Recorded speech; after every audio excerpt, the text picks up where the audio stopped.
Hello everyone and welcome back to Tome Raider, where me and Dan, I'm here with Dan Murgy. How you doing, Dan? I'm well, thank you. How are you? I'm good. And where we talk about books we've read, or a specific part of a book that we read this week. Yes, this week we are continuing with the adventures of Sherlock Holmes. Part 3 of It's a 4, bit I believe. of And this week we read The Blue Carbuncle, The Speckled Band, and The Engineer's Thumb.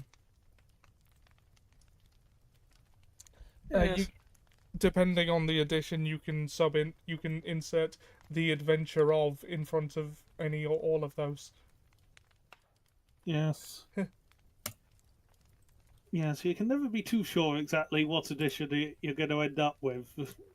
Sometimes, Yeah, and there are minor differences of occasional choice of words yeah. in there. And so over the, like just in a general sense first, what did you think of the Blue Carbuncle? I enjoyed it.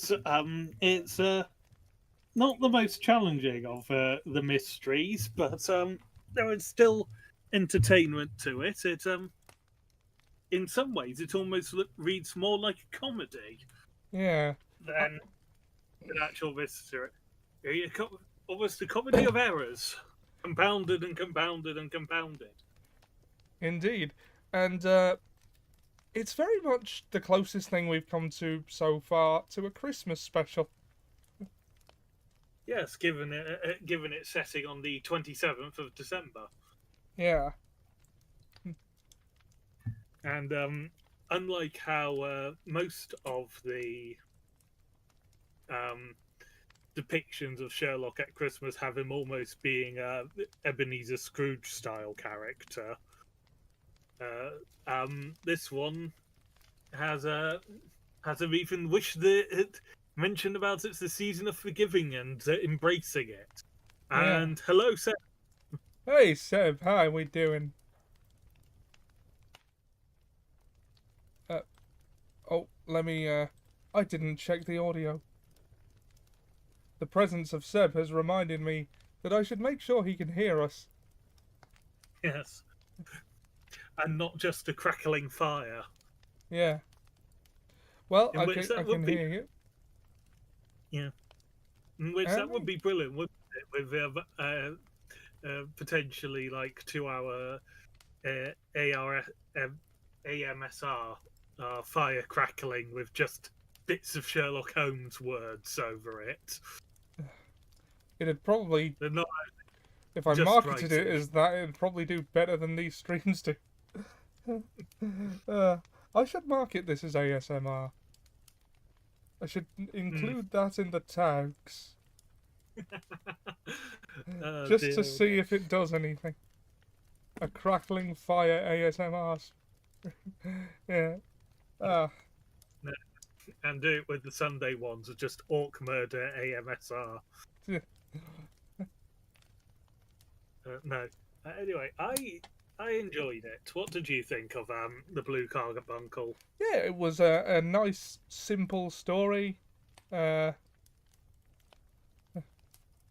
um, there is a mystery to it, but it's one you like. I mean, I won't say it's one you could probably guess because, but it's one you can very easily follow. Uh, Yeah, unlike some of the others where you can't place everything that's going on because information is deliberately Hello, Phil. withheld. This hello, How are we hi doing? Phil. Yeah, uh, yeah. I, I don't have the bingo card. Hi Phil isn't on our bingo card for Tome Raider. I'm not sure. I'm not sure we have a bingo card. No, but it feels like it, like we should. uh, Yeah, uh, so sorry, you were saying. yeah. It's. This one, it feels like it's the first one where we get enough information to where you should be getting who the villain is, as opposed to, say, A Study in Scarlet, where, like, There are yes, twists all okay, over the place. yeah, it twists all over the place, and we're told that yes, this is the person who did it, but we can't tell you what their name is, what their profession is, other than taxi driver, or indeed why they did it. Whereas this one, you can probably get it down relatively easy. The most confusing bit is the goose. Yeah. Phil says, I'm good, thanks. Glad, Good. Yeah. yes. So we should probably get into it and let our listeners who may not have read it, thinking mostly Seb here at the moment, know what actually happened. Yes, quick recap. So we begin, as ever, in 221B Baker Street. Yes. With Watson returning to wish Holmes the compliments of the season. Yeah. Yeah, and Holmes is just lying about in a dressing gown, pipe rack to hand, with morning papers everywhere because no interesting crime has seemingly happened that has grabbed his attention.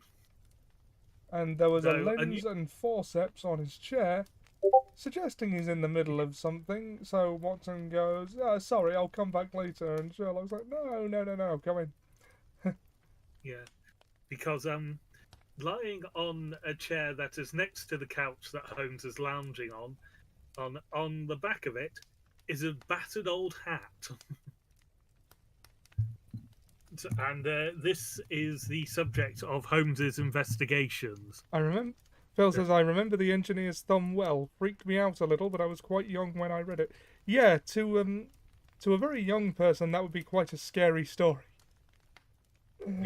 It does fit in with a lot of sort of like stories that are used in sort of children's cartoons and children's stories, but we will touch upon that in a bit more in that Yep.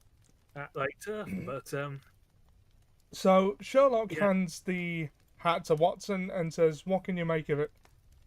And Watson can make not a lot of it. yeah. He notes certain bits like it's an old hat. It's got initials written inside it. It's got ink to cover spots in it, and there's some stains on the inside of it. And he says, other than that, I can make out nothing. And Sherlock goes, once again, you see, but you do not observe. You do not put that brain of yours to use. But he doesn't say that last bit, but it feels like he's banging his head up against a brick wall, going, "Think, Yeah. think, what? Think." And In he's 500 years, what will you have? oh Going Omni Man. yeah. His mind power. And Holmes deduces that this formerly well-to-do man has fallen on hard times, and his wife has ceased to love him. Yes. Yeah. Recently had a haircut, and he's still got a bit of pride left as well. But we skipped a bit where we find out how this hat came to be in Holmes's possession. Oh yeah.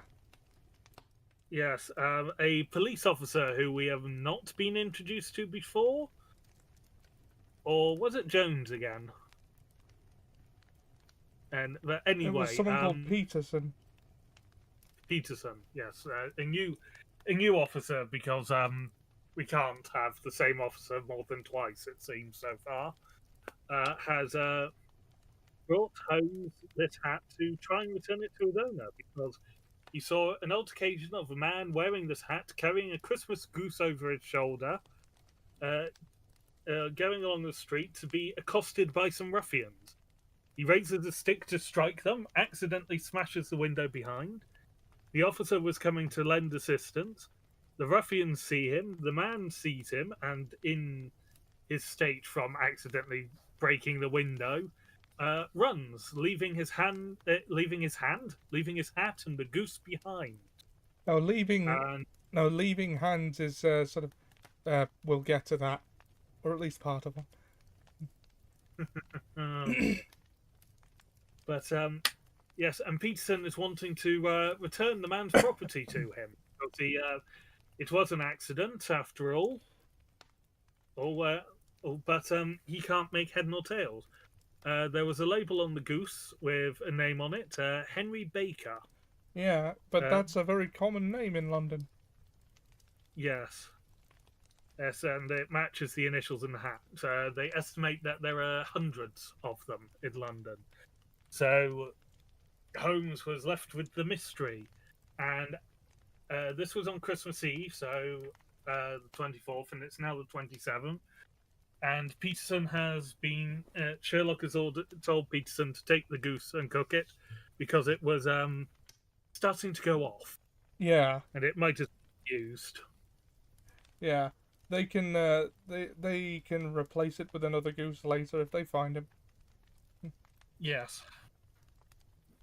And Holmes then reveals how he gathered everything from the hat. And he infers that if Mary ever lets Watson out of the house with a hat as dusty as this one, he will it will be a dark day indeed because Mary will not love him anymore. Yeah. Or does logic of the man bought an expensive hat 3 years ago, but has not not been able to replace it, but he keeps it looking vaguely nice as much as he can, which suggests a certain amount of self-respect. The level of dust on the hat equals wife doesn't love him. A scent of lime coming off the blotches to show that he uses the lime cream on his hair, as he said. And then longer hairs and then short cut hairs within the brim.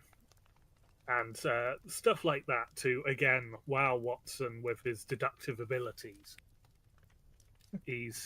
Watson earlier says, I have no doubt that I'm very stupid, but I must confess I'm unable to follow you. Yeah. Yeah.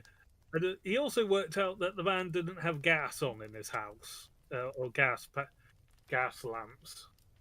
Yeah. Because there were, I believe it was 9 different tallow stains. No, it was 5. So, 5. I was overestimating the number of stains. But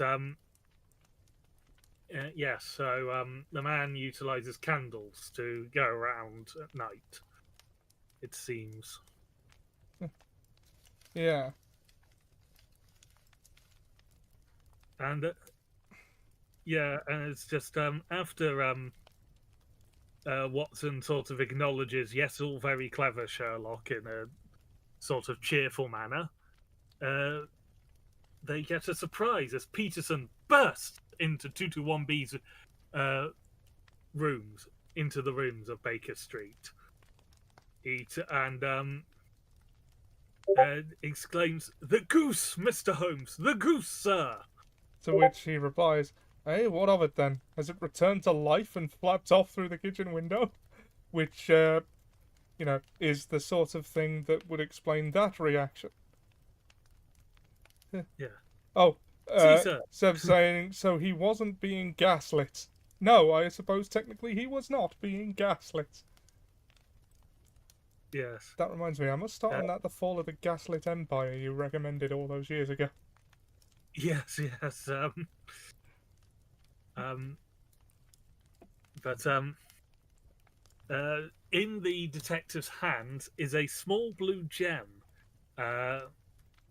which has absolutely startled Peterson when he found it. And it is found within the goose in question. by his wife when she was preparing it. Is a brilliantly scintillating blue stone, rather smaller than a bean inside, but of such purity and radiance that it twinkled like an electric point in the dark hollow of his hand. It even And gets a rise out of Sherlock. Yes, Sherlock is actually sat up with a whistle. Jove, Peterson, he said, this is a treasure trove indeed. I suppose you know what you have here? You have got? And he says, "A diamond? It cuts into glass as though it were putty." And it is more than a precious stone. It is the precious stone. And Watson ejaculates the Countess of Morcar's Blue Carbuncle. That Not the Countess of Morcar's Blue Carbuncle, I ejaculated. The thing I said was also technically accurate. Yes, I know, but it's fun to read the lines. It has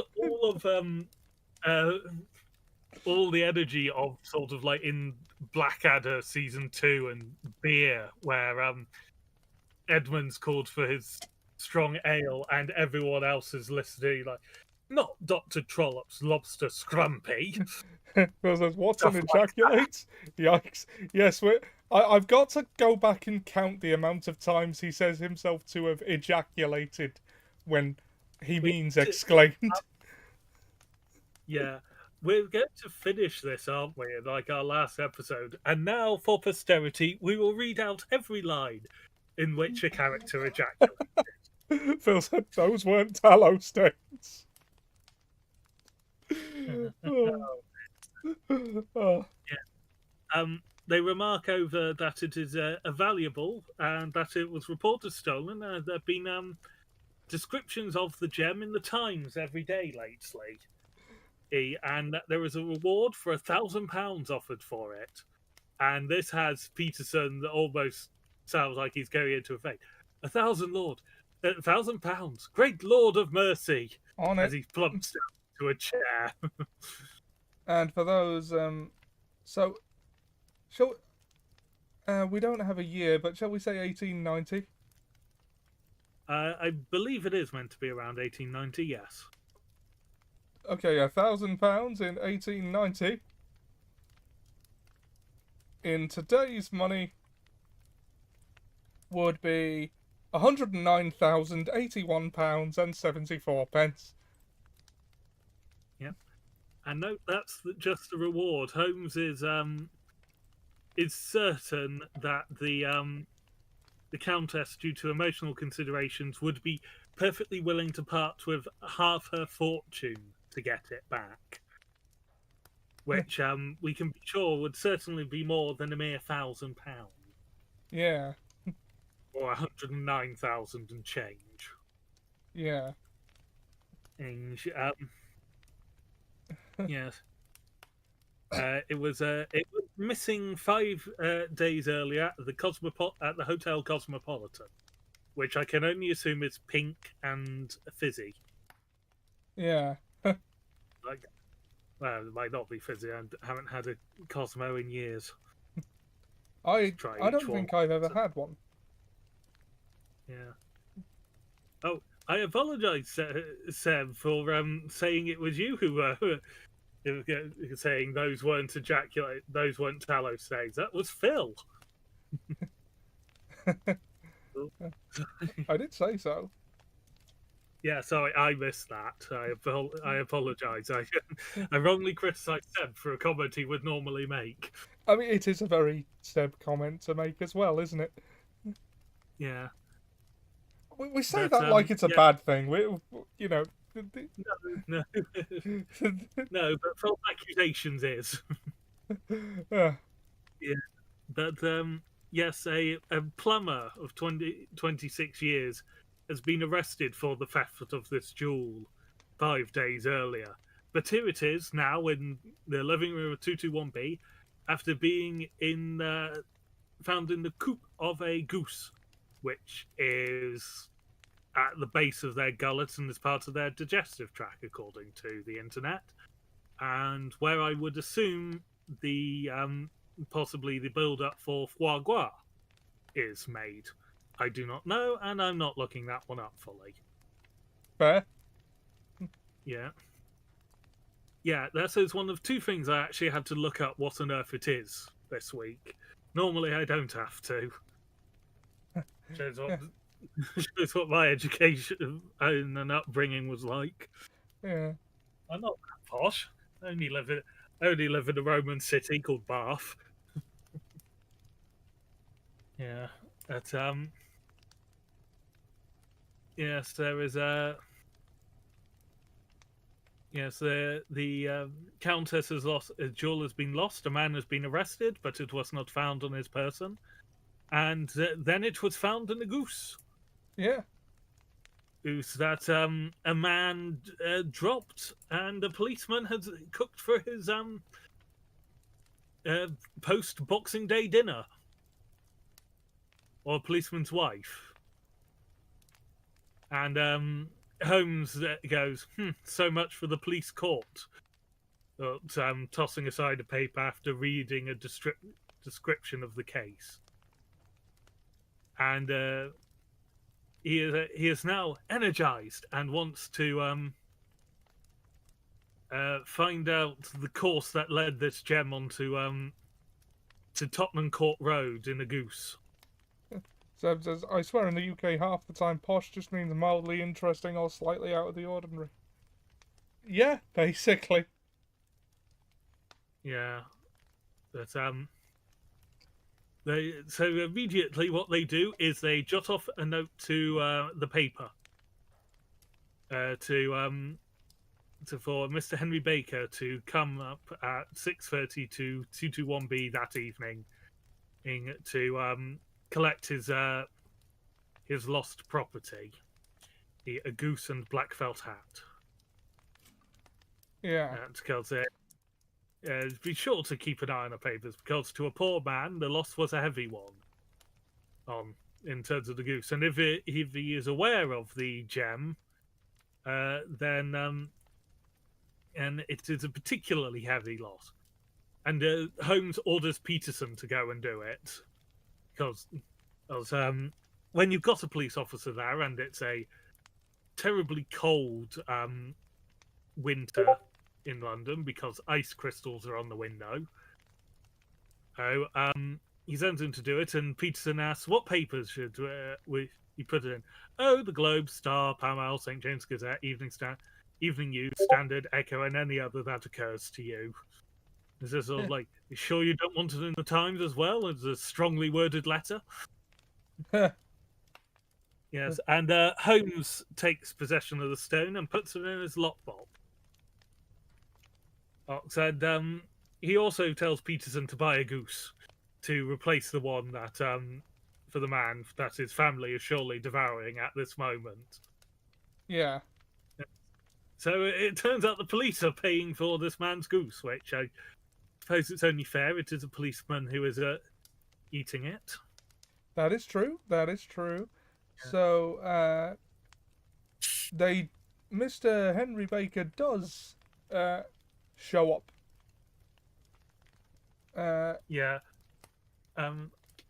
Holmes does a bit of sort of pondering on the nature of well-cut, rare stones and how they have a history of blood and crime associated with them.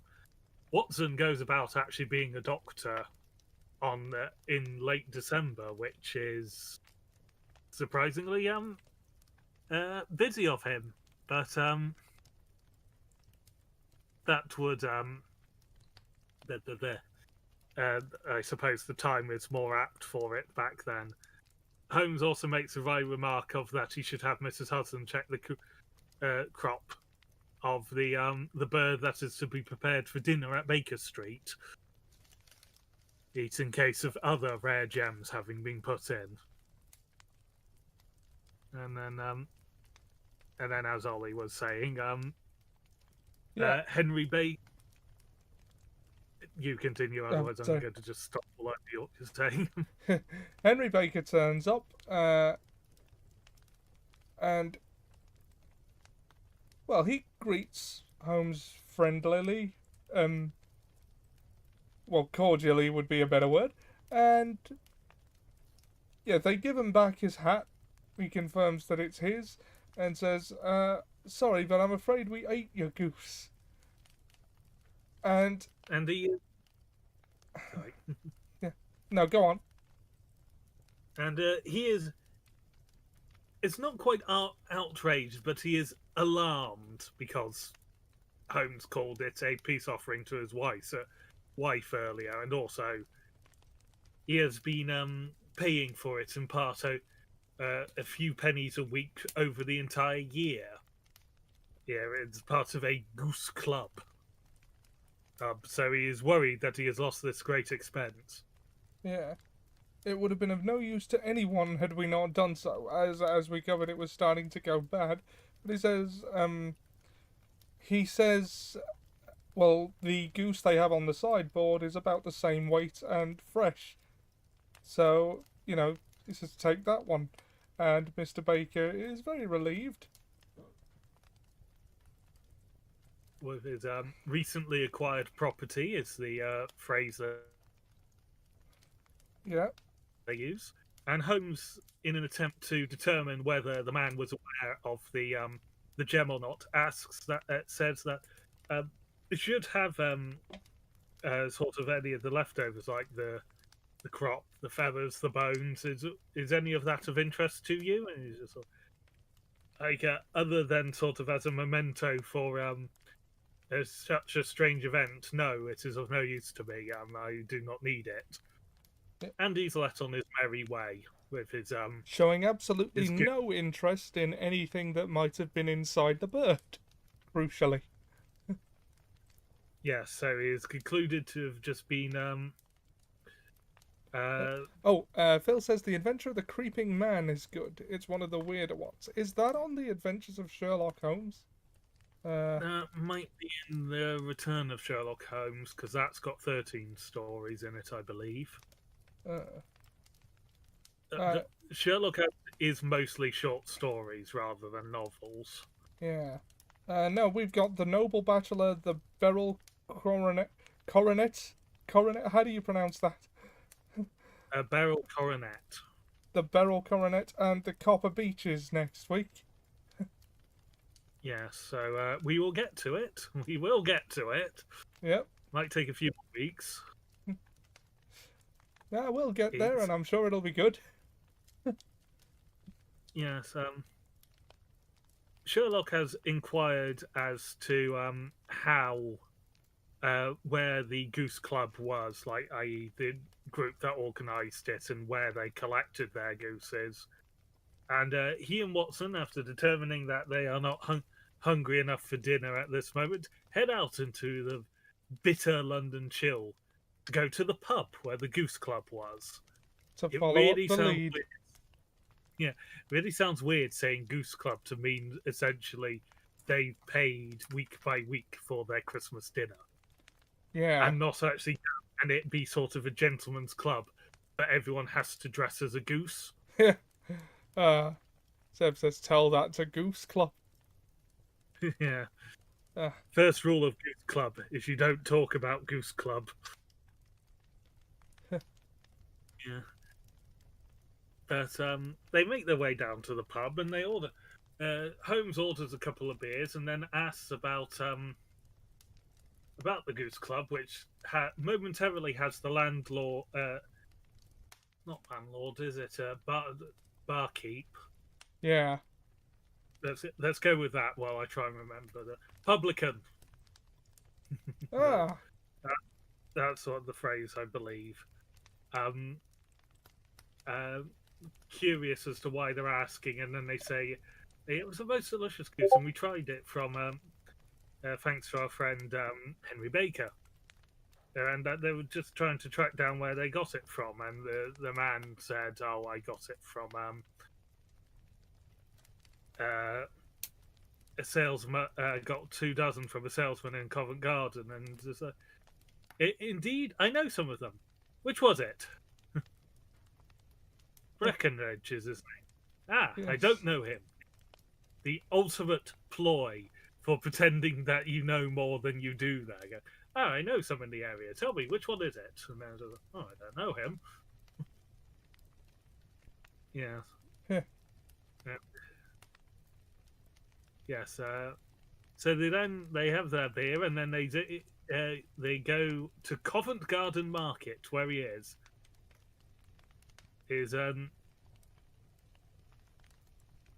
And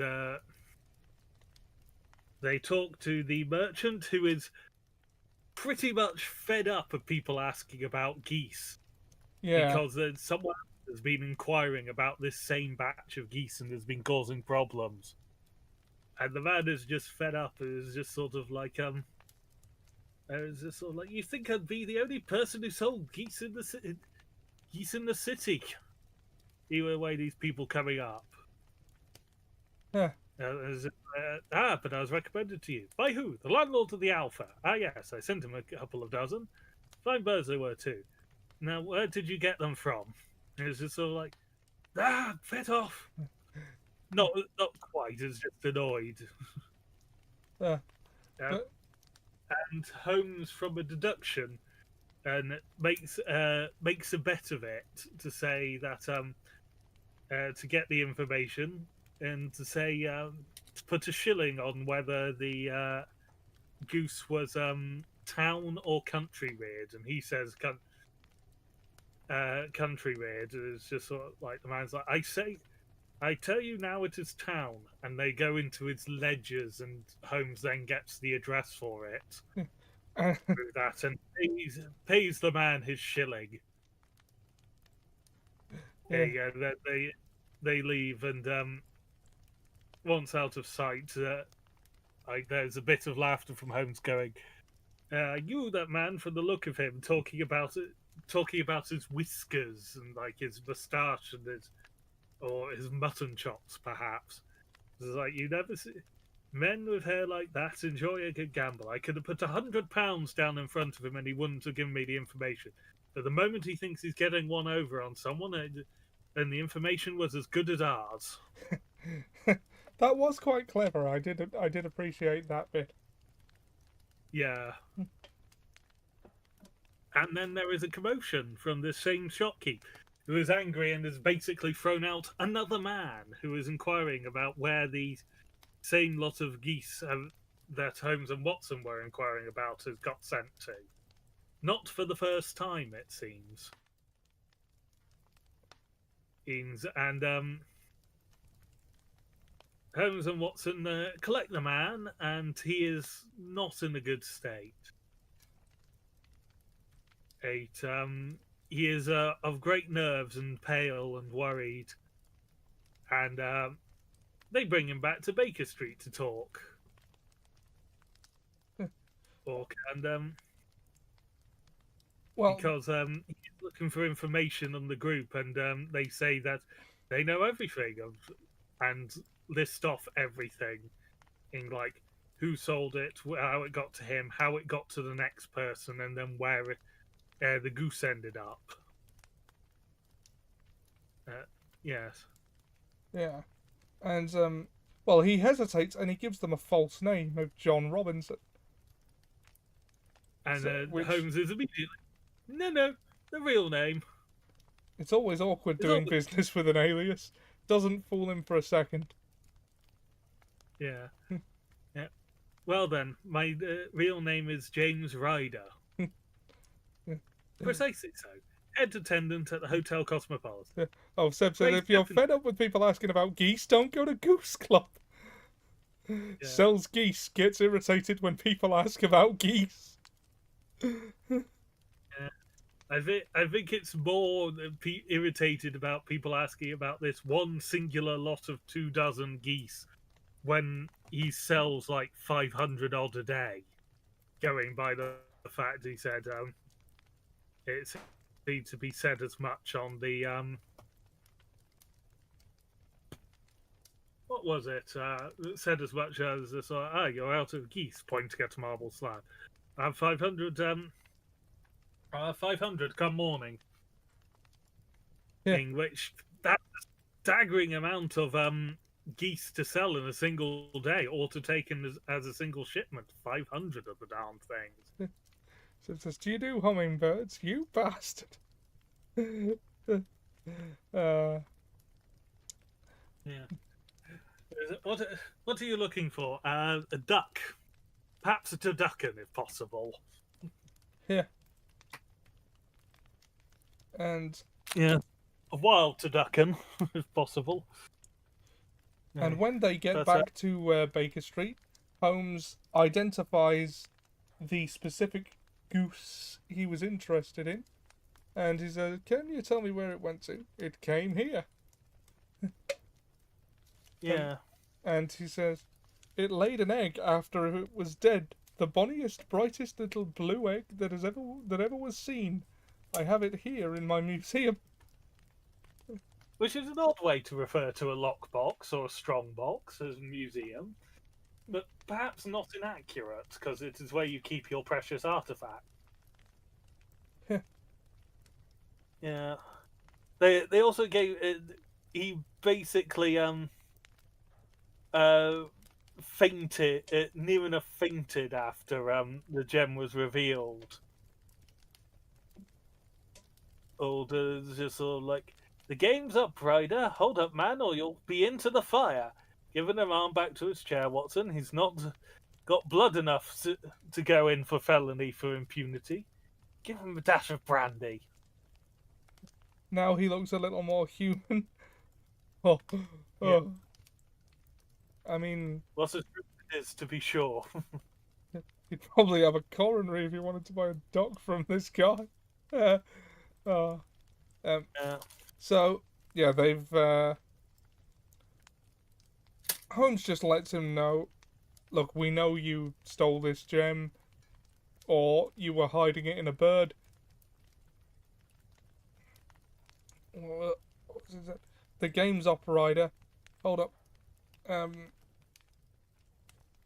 He says it was the I forgot the rank of the person to whom the Countess. Yes. Right. It was the Countess's waiting maid who told him about it. And so he stuffed the carbuncle down a goose's throat and made it. Yeah, after creating a false job that they would need a plumber for, or to fix something in the Countess's room, he deliberately hired a plumber with a criminal history for robbery. We forgot to mention that bit earlier. Oh yeah. And yeah. then made up a great cry as it being robbed after the plumber had left. And then he himself burgled it. Yeah.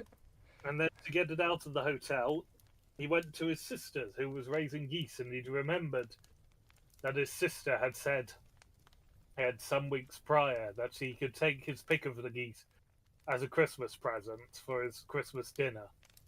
So he thought, I know, the best way to hide it, as he wandered through London, is to have it in a goose, a dead goose. And he had an acquaintance who was a former criminal who he was going to go to help him turn it into money, was the quote. Yeah. So he gets to his sisters, he gets one of the geese behind the shed, and shoves it down their throat. And then loses control of it when his sister asks, "What the hell are you doing?" He's just sort of like, it mentions that she said about the goose for Christmas, and he said, "I will take this one." She's like, "We've been fattening one up for you. It's over there." It's just sort of like, no, I shall have the one that I was checking. It has now gone into the crowd of geese in his sister's back garden.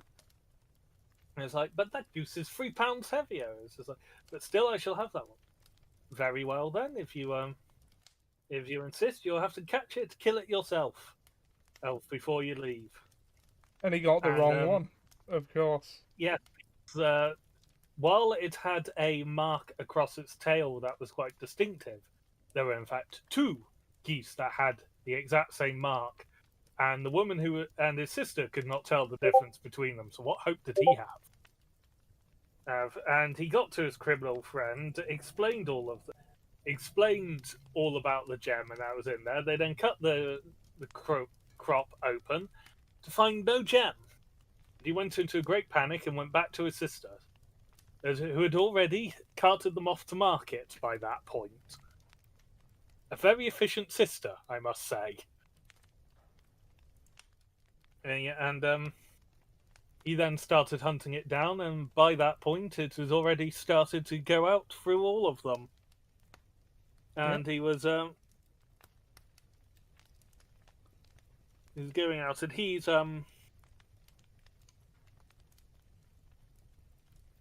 yeah, and it's just sort of like he's breaking down. I am now myself a branded thief, without ever having touched the wealth for which I sold my character. God help me, God help me. And bursts into convulsive sobbing. And then Sherlock just opens the door and says, "Get out." Yeah. What, sir? Oh, heaven bless you. No more words. Get out! And the man basically shoots out of 221B in what I imagine is a speed that would impress a Mr. Usain Bolt. Yeah. And then Holmes reaches for his pipe. Well, after all, Watson, I am not retained by the police to supply their deficiencies. If Horner were in danger, it would be another thing, but this fellow will not appear again against him, and the case must collapse. I suppose that I am commuting a felony, but it is possible that I am saving a soul. This fellow will not go wrong again. He is too terribly frightened. Send him to gallows now, and you may make him send him to jail now, and you may make him a jailbird for life. It's spelled really weirdly. Yes, it is an old English spelling of jail. Gaol. Gowl. I read it as first. Yeah, which is why I was saying send him to the gallows now, and it's just like, wait, no, that then makes no sense for the next slide. Yeah. Oh yes, jail. And besides, it's the season of forgiveness. Chance has put in our way a most singular and whimsical problem, and its solution is its own rewards. If you had the goodness to touch the bell, Doctor, we will begin another investigation in which also a bird will be the chief feature. I dinner. And that's the adventure of the Blue Carbuncle. Yes. In which the carbuncle is a type of gem, and the blue one is quite singular because it is normally a red gem. Yeah. And indeed, for those of you of a nerdy persuasion, the ruby carbuncle is one of the key creatures in the Crystal Beast Yu-Gi-Oh archetype. And it's the only reason I knew how to say that word before I listened to the audiobook. Yeah. There's also a summon in Final Fantasy called Carbuncle, who has a ruby in its head. Yeah. So, yes, it is an interesting story. It is, as I say, the one that seems to put the most pieces together of, well, if it wasn't the man who was arrested for it, then it was obvious. It's most likely the man who then cried at having found the room burgled.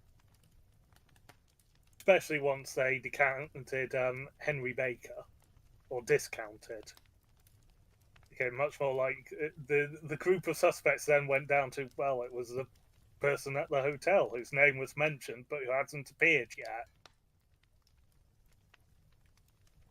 In one of those rare moments of sort of policy of Chekhov's gun. If there is a gun, it will be used. Or in this case, if there is a name, it is important.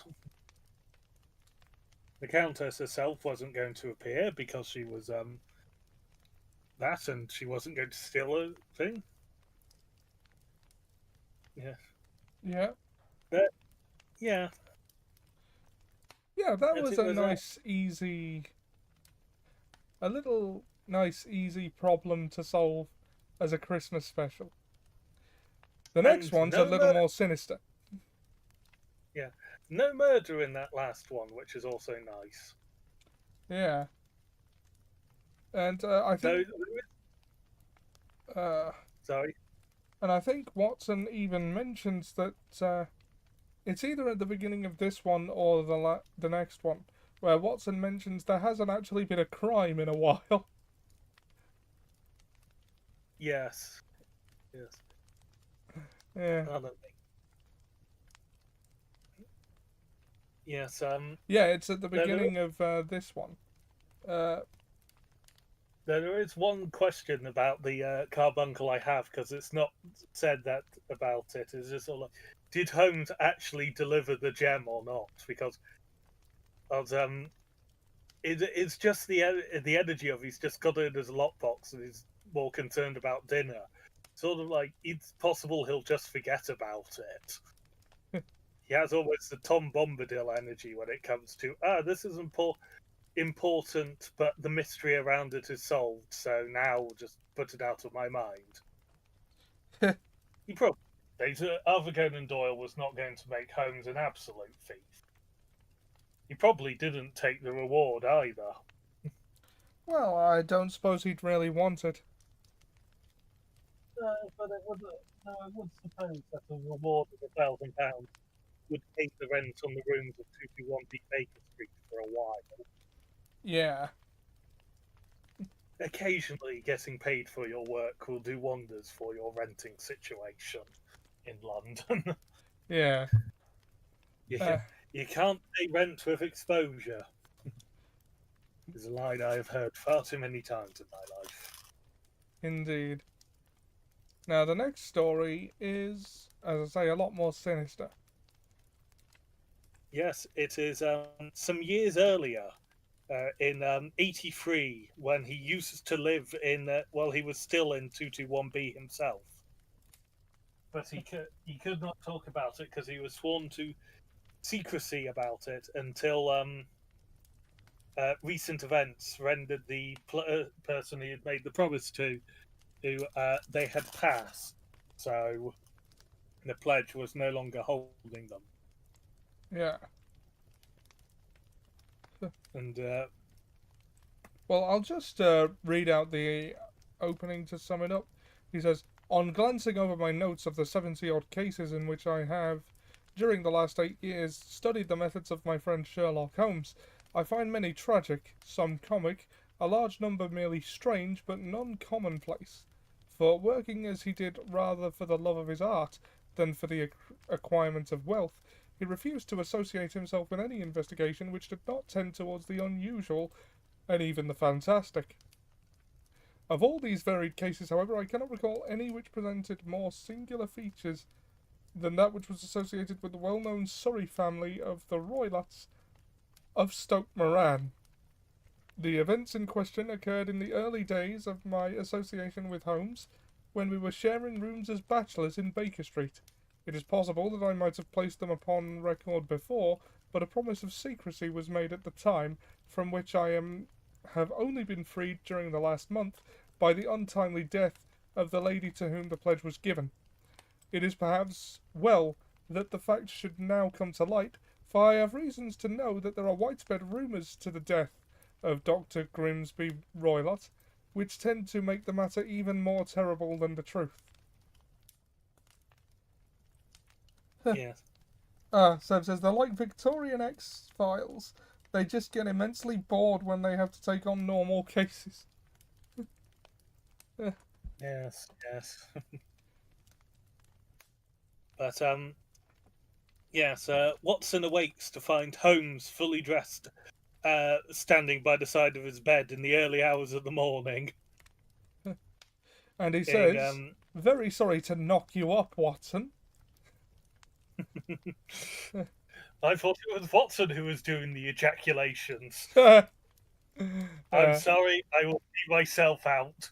No, I won't because this pod stream will be less interesting with just one talking. yeah. Um, but I assume that means Oh, it gets worse. Sorry to knock you up, Watson, but it's a common lot this morning. Mrs. Hudson has been knocked up. she retorted upon me and I on you. Oh, the changing nature of language.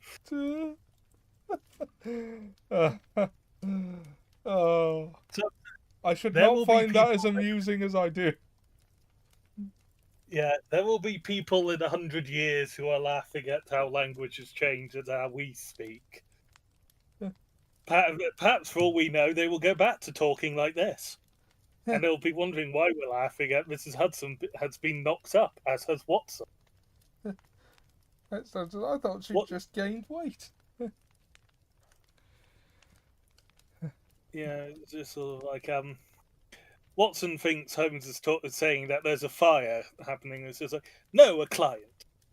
Seems that a young lady has arrived in a considerable state of excitement, and she is waiting in the sitting room. And again, we should probably clarify that they use the word excitement pretty interchangeably to any kind of Agitation, yeah, nerves, fear, anger. terror. They use Just, excitement interchangeably to characterize any strong emotion, basically. or indeed any emotion that isn't disapproval.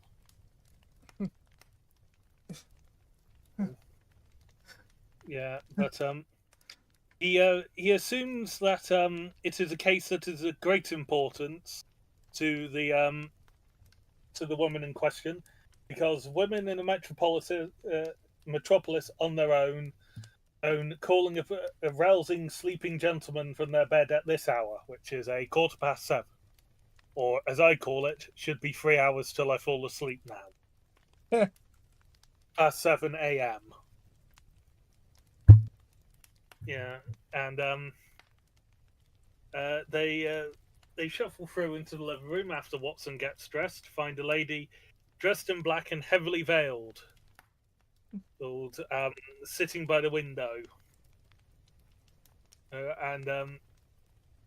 Good morning, madam, says Holmes cheerily. My name is Sherlock Holmes, and this is my intimate friend and associate, Dr. Watson. Again, interesting change in language there, being an intimate friend, especially as he just knocked him up. Yeah. I am sorry. I will try and stop now. No, you won't. I observe. And Oh, Sherlock Holmes shows off his prowess a bit. And it creeps her out a bit. She admits she is not shivering because of the cold, but because of fear, because of terror. And Watson concludes, she was indeed in a pitiable state of agitation, face drawn and grey with restless, frightened eyes like those of some hunted animal. Yeah, and premature grey hair at the age of 30. Yeah. Ooh. Yeah.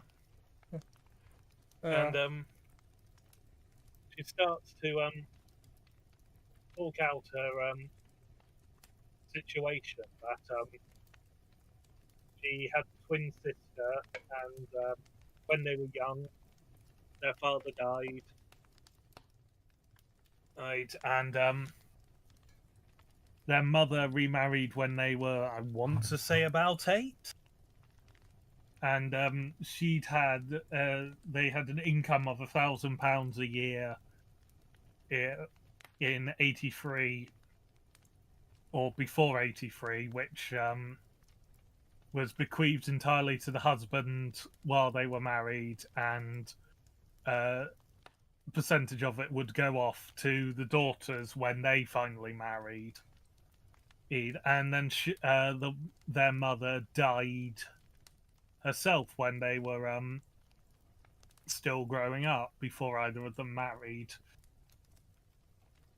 So everything was still kept in their stepfather's possession, who had been of a family who was one of the largest landowning families in England at the time, with land across 3 counties, that over the course of a century he, through bad decisions and a drunkard and a gambler in the final one, basically eroded their fortune and their land down to a handful of acres. Yeah. And their stepfather, who had no children of his own, and other than the two from his wife's previous marriage, is the last of the line. And he is a man of a foul temper, is Yeah. probably the best way to sit with yes, Dr. Roylott, his name. And In we do get a glimpse of his foul temper. Yeah, we will get that. She then goes on to say that she fears what happened to her sister will happen to her because her sister has died 2 years prior. Shortly after getting engaged, because Mr. Roylott, once returning to the country estate, what's left of it, basically kept the girls relatively isolated from local societal circles, as he himself was isolated because he didn't make friends with the neighbours. He made himself the terror of the town, so that people would scarper away from him when he appeared, so as not to face his wrath. A lovely sounding fellow to have as a step parent after both of your parents have died, I assume. Indeed. Yes.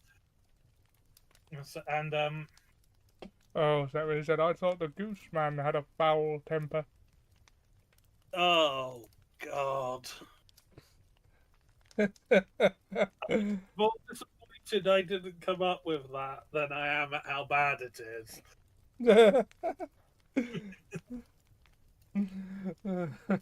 I, like Zeb, have a degree in English of some sort. Yes, but Stoke Moran and the family seat. But the two girls were allowed to visit their aunt on their maternal side occasionally, and the sister got engaged on one of these visits because, again, lightning fast courtships in Victorian literature. Well, certainly in Sherlock Holmes. Which, indeed, the longest one was in the A Study in Scarlet with Jefferson Hope and Lucy Yeah. Ferrier, in which that was applied to be at least over months or possibly 2 years. But anyway, shortly thereafter, the sister confided in the client that they were concerned after having been awoken repeatedly in the night by sounds of a strange whistle around 3 a.m. Yeah. Yeah. And I like the way this story presents its mystery because it gives you, like, it's very specialist knowledge. And it presents, well, you'd need specialist knowledge to put it together. And it presents each piece quite innocuously. So, like, Yes. I couldn't make head nor tail of it until it was explained. Yeah, no, I didn't either.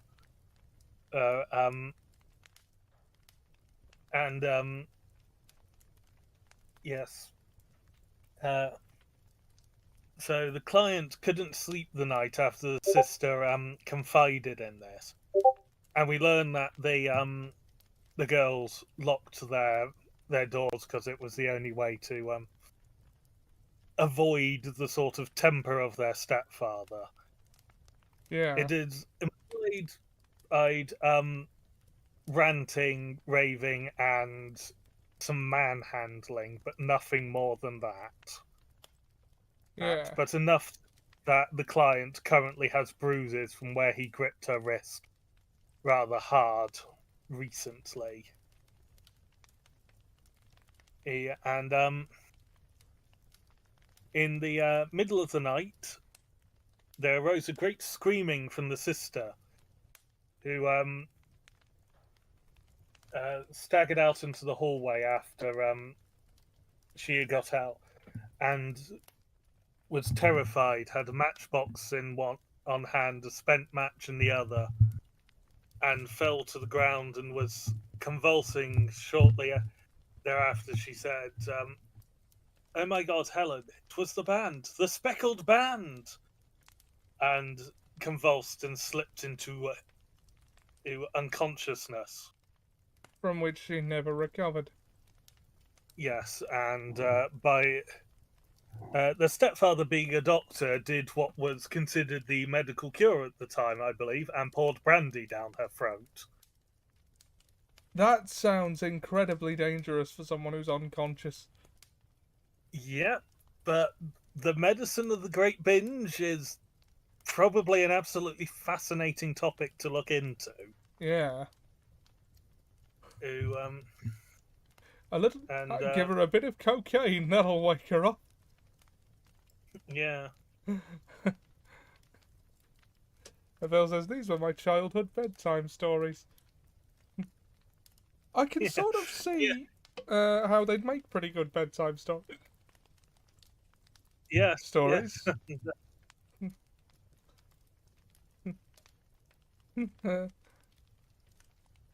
yes. I wonder why I had nightmares. Yeah, I bet you grew up very imaginative. Yes, and possibly distrusting of doctors because there were several. Because it feels like there's a if it's a doctor that isn't called Watson, you shouldn't trust them. That is the vibe we get from these stories sometimes. Is that Watson's own bias coming through, like Sherlock's bias against Scotland Yard? Maybe. Competent, but Maybe we are none of us immune to unconscious biases. yeah. Holmes asks more questions. Getting like confirmation is there. Would you swear upon the sound of the whistle and the metallic thunk or noise,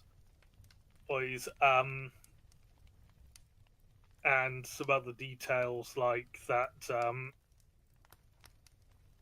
Everything was locked, the walls were sound and stuff. And oh yeah, there's a couple of bits of info that are involved in it that I mentioned. What little is left of the stepfather's land is regularly camped upon by groups of travellers with his permission, and he is well known amongst the community. Essentially, it's implied he's probably sleeping with a couple of them. Yeah. At least one of them. And there's questions as to whether the Speckled Band could be headscarves that several of them are, that several of the groups commonly wear. And there is also, as the father had spent time in India, as is common amongst many of the characters in Sherlock Holmes stories, which I suppose makes sense given the time period. Yeah. There is a baboon and a cheetah on the property as well. Ah, yes.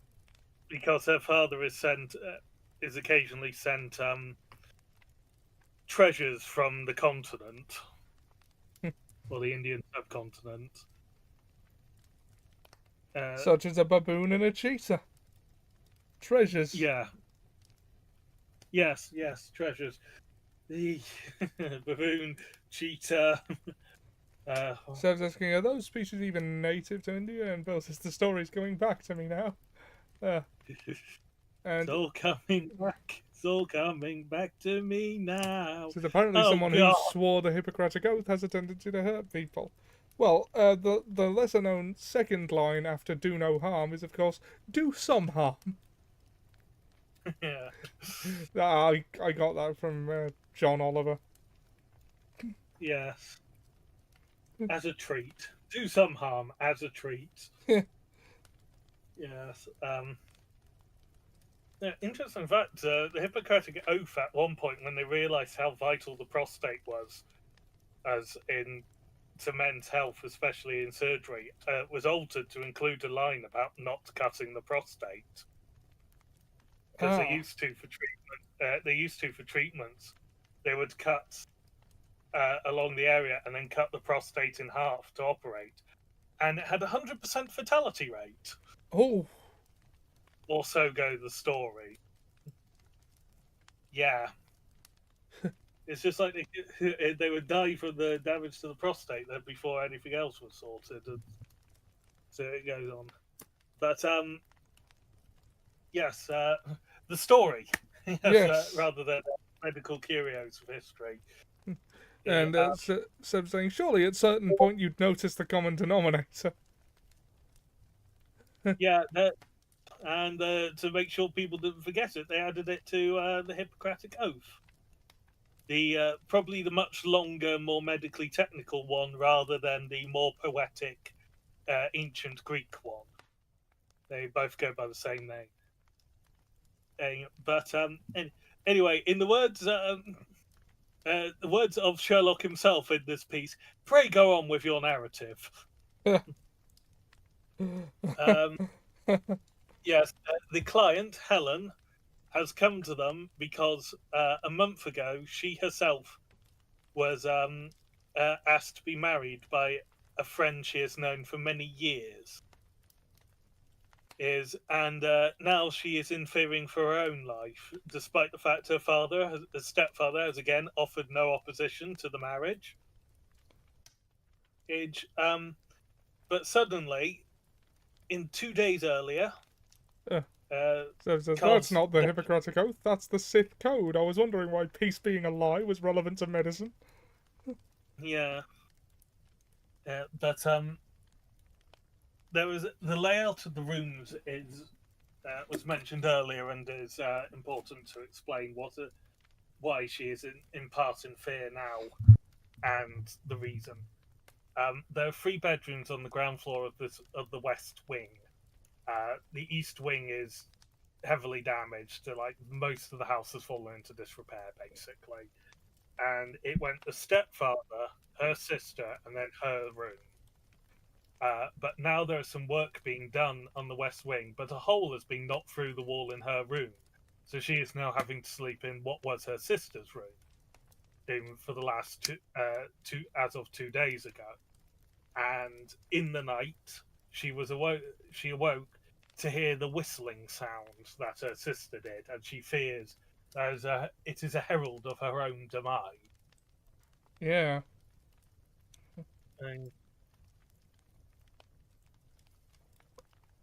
And, yeah, so Holmes inquires as she has said everything. She said she has being truthful, and you are not. You are screening your stepfather, and Eve dramatically flips her cuff up to reveal the bruises upon her arm. And this is where we learn a bit of his character. It's just like he is a hard man, and he perhaps hardly knows his own strength. And you get the feeling that Holmes has taken a dislike to this man already, yeah. just seeing that injury. Yeah, but So they, this is a very. But you go on. oh, well, yeah, Sherlock, she says, you're screening your stepfather. He knows she's keeping something back before he exposes the wrist. He's like, you're not mentioning your stepfather at all, and I find that mighty suspicious. Phil said, I'd be in fear if a cheetah and a baboon were just roaming around the premises. Yeah, me too. Yeah, that's part of why they keep their doors locked at night and have heavy wooden shutters upon their windows. It's just sort of like. Also, I imagine they don't spend a lot of time out in their own garden because, a cheetah and a baboon are roaming wild. Yeah, Indeed. but yeah, but They've it's revealed there's a housekeeper at the house now, but there hadn't been for a long time. And Holmes and Watson uh, endeavour to make their way over via the train and that same day to help solve the case and protect the woman because they fear she is in danger. Yeah.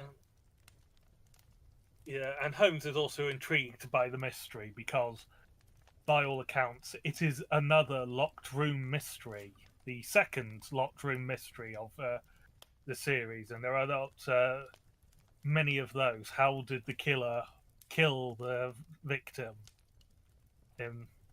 within a locked room? And the answer is incredibly specific. But while they're talking about things, and Watson is trying to press to not Oh, impress. so is there a weasel as well? No. No, this isn't I Am Weasel. Yeah, tries to draw out Holmes's thinking of the case and sort of like how this is possible. They are greeted by, in another sort of energetic entrance into the room, a large man coming in. Oh yes, there's a. But what in the name of the devil? Goes home. The ejaculation had been drawn from my companion by the fact that our door had been suddenly dashed open and had framed himself in the aperture. Apparently sudden forcible entry is one. Apparently, Sherlock Holmes enjoys a forcible entry from a large man in his doorway. So much so that it'll draw a sudden ejaculation from it. The double entendres are spectacular. Oh dear. I wonder if Conan Doyle is turning in his grave over how language has changed. I mean, in how we're talking about his work, he's probably spinning enough to power a generator. Yeah. It gets worse than this. It's a pair of high gaiters and a hunting crop swinging in his hand. Oh Lord. Yep. So But, the guy comes in. It's the doctor they were talking about, the stepdad. He tells Holmes to stay out of it, bends the poker, and fucks off. Yeah, bends the poker in a display of strength. Just like mind your own business. Oh, where is it? You are Holmes the meddler, Holmes the busybody. Apparently, I can't speak tonight. Holmes the Scotland Yard Jack in office. And Holmes might have objection to being associated with Scotland Yard after the figure has left. And it's just sort of like he seems a very amicable person, said Holmes, laughing. I'm not quite so bulky, but if he had remained, I might have showed him that my grip was not much more feeble than his own. As he spoke, he picked up the steel poker and, with a sudden effort, straightened it out again. Fancy him having the insolence to confound me with the official detective force. Yeah, it's just sort of like, I'm not as weak as he thinks. Fancy thinking me associated with those Luddites. Scotland Yard? How dare you, sir? Yeah, how very dare you?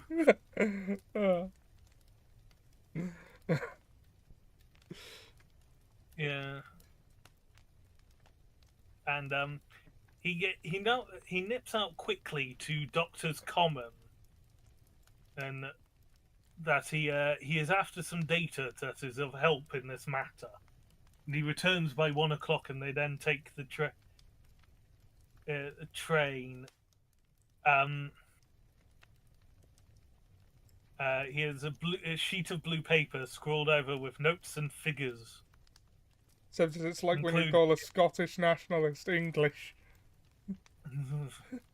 or Scot English, or Welsh, or the Welsh English, or frankly the English English. Damn English! They ruined England. Yes, we English sure are a contentious people. You just made an enemy for life. Ah.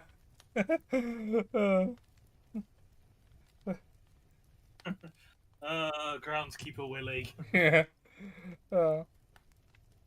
But they determine through the will that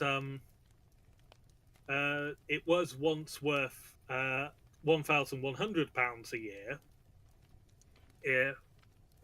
What she left in the husband's care, but now due to essentially the fallen agricultural prices, i.e., unstable stock markets nonsense, but a lot more stable, I would imagine. And it is no more than 750. So, with each daughter being able to claim 250 in the case of marriage per year, he would have a mere pittance, is what he calls it. Which, what we said, 1,000 in 1890 was over 100,000. So it would be what, 30,000 roughly? No, 25,000 and loose change a year. I wouldn't call that a pittance personally. Yeah, but it's seen as motive for the man, and for not wanting people to mess with his fair, and for wanting his daughter's dead, or his stepdaughter's dead. But with the man aware of their interest in his affairs, they make haste to Waterloo to make their way to Stoke Moran. He advises Watson to bring his revolver, and he lays number 2 is an excellent argument with a gentleman who can twist steel pokers into knots. That and the toothbrush are, I think, all that we need. There's just the clothes on their back, and toothbrushes to go to solve a murder. As it should be. Yeah. Oh.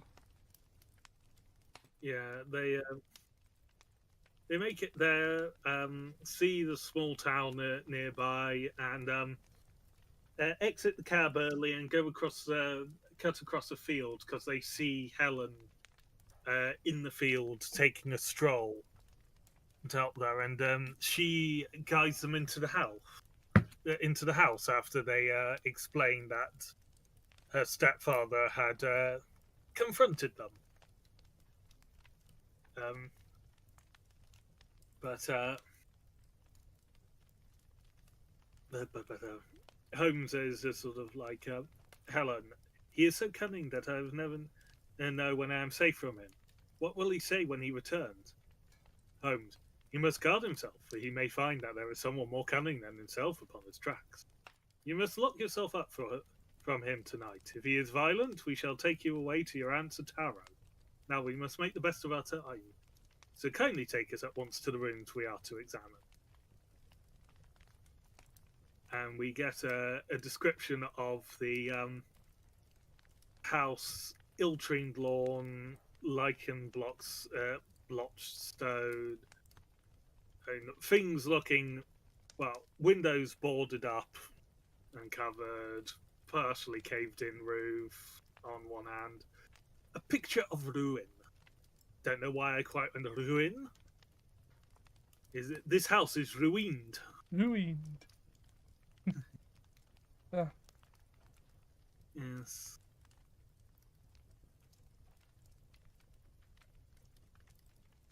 The house is in some disrepair, is the point. Yeah, the centre and the east wing, but it is the west wing that's having repair, which they note it didn't need. Yeah. And there are places that do need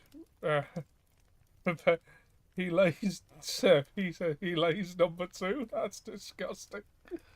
Oh,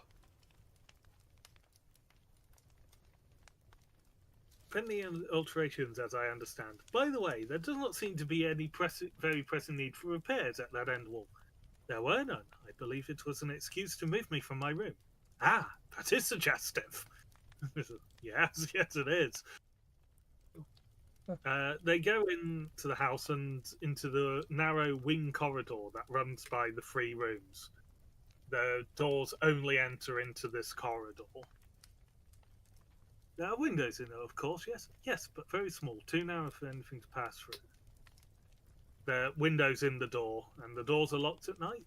The room's unapproachable for the other side. And they send Helen Stoner in to lock the shutters and the windows on the room she is sleeping in, while they from the outside try and get in. And Holmes is confounded and cannot find his way in. A knife cannot fit between the gaps to lift the latch. The hinges are far too well in place in the masonry. He discards the window as the point of entry. So he goes in and then examines the room that Miss Stoner will be sleeping in herself tonight, or has been sleeping in. yeah. Examines it. Low ceiling, gaping fireplace, but the fireplace has metal staples to stop people going up and down it. Cannot be that. And he determines that the floor and walls are quite stable, but he notes that there is a bell pull for a communicator, and the tassel lies upon the pillow on the bed. And he notes that it is newer than the other things. And in exchange, Holmes inquiring as to when it was put in, who requested it. Yep. It And there are loads of like tiny pieces of the puzzle here, like the saucer of milk. I think there's another like. Isn't there another riding crop or something similar? Yeah, we're getting to that in the next room. After examining the floors and the wall, he notes that the bell pull isn't actually connected to anything. It's just a hook in the wall contained within the wall by the vent that was also put in. Seb says these books are just carry on. I think he's referring to the innuendo. Yeah, yeah, no, I thought that would be it. Yeah, but there were several small changes that happened at the same time, with the vent being put on between the 2 rooms, and the bell pull that goes onto the bed, and the fact that the bed is bolted to the floor, which is most unusual. Watson hasn't seen anything like it, let alone Holmes. Yeah. Which only tells them that they really didn't. Whoever did that really didn't want that bed to be anywhere but where it was. Yeah. Yes. They go into the next room, which is the stepfather's room. It's plainly furnished. It's bigger, but plainly furnished. Cat beds.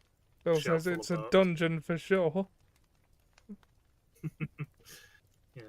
And the most interesting thing is a large iron safe, which Helen believes is full of her stepfather's business papers, as having seen into it some years ago, and that's being what she remembers. And Holmes goes, there isn't a cat in it, for example. No, it's a strange idea. And my mind immediately went to Schrodinger's cat, because god damn it. Yeah. And Holmes points at a small saucer of milk on top of the safe, going, well, this is strange, and basically... No, we don't have keep a cat, but there is a cheetah and a baboon. Ah, yes, of course. Well, a cheetah is just a big cat. Yet a saucer of milk does not go very far in satisfying its wants, I dare say. Yeah. So There what was is one the point. saucer for? Yeah. He then goes and examines the wooden chair with great attention, and he then, after examining it, he goes, "Hello, what's this?" Yes, and he finds a small dog lash hung in one corner of the bed, but it has been curled upon itself, so it has formed a loop. And this puzzles everyone on it as a confusing. It doesn't seem to have fully puzzled Holmes, who seems to have figured it out, but and goes, "Ah, me, it is a wicked world, and when a clever man turns his brains to crime, it is the worst of all.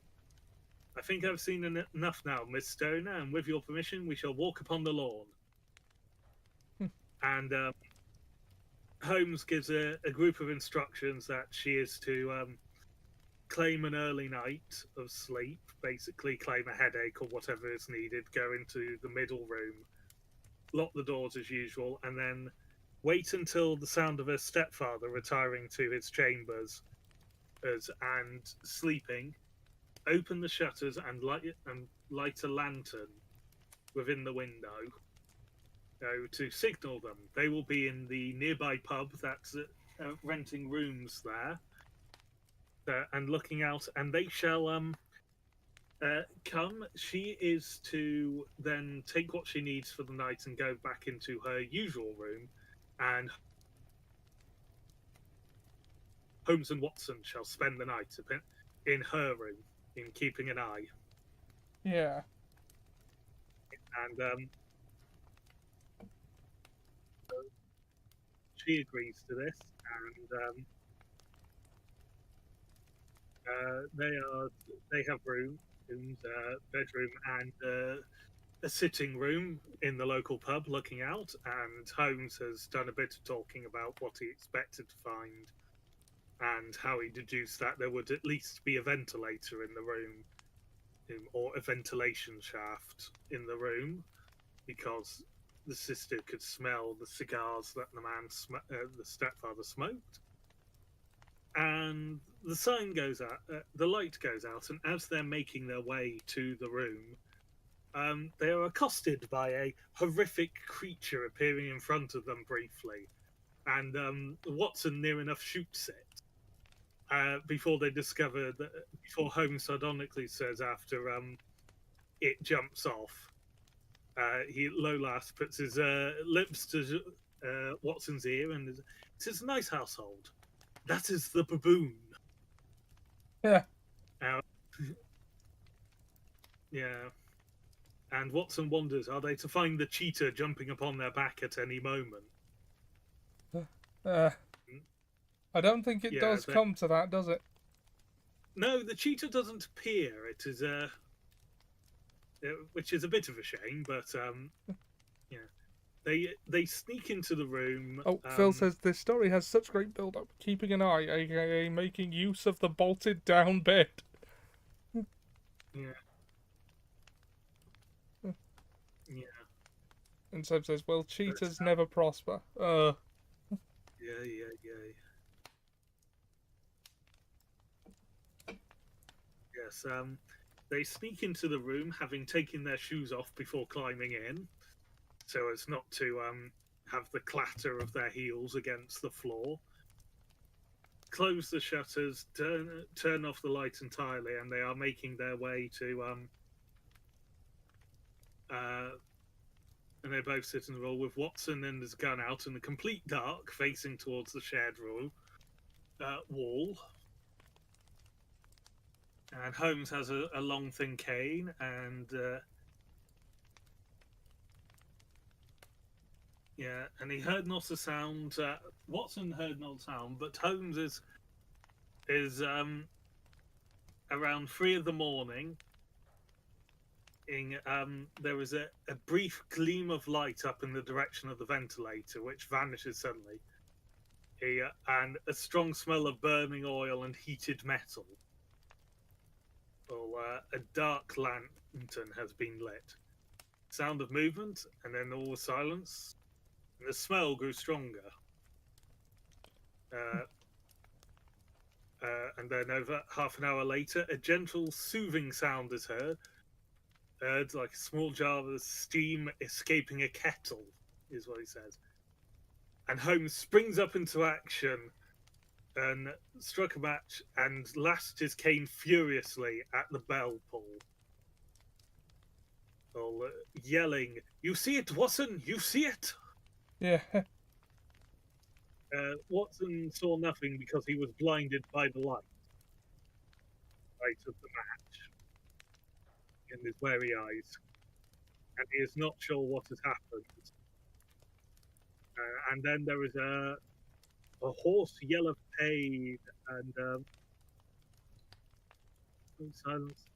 Horrible cry he has ever heard. A hoarse yell of pain, and fear and anger, and all of it mingled in one dreadful shriek. They say that away down in the village, and even in distant parsonages, that cry raised the sleepers from their beds.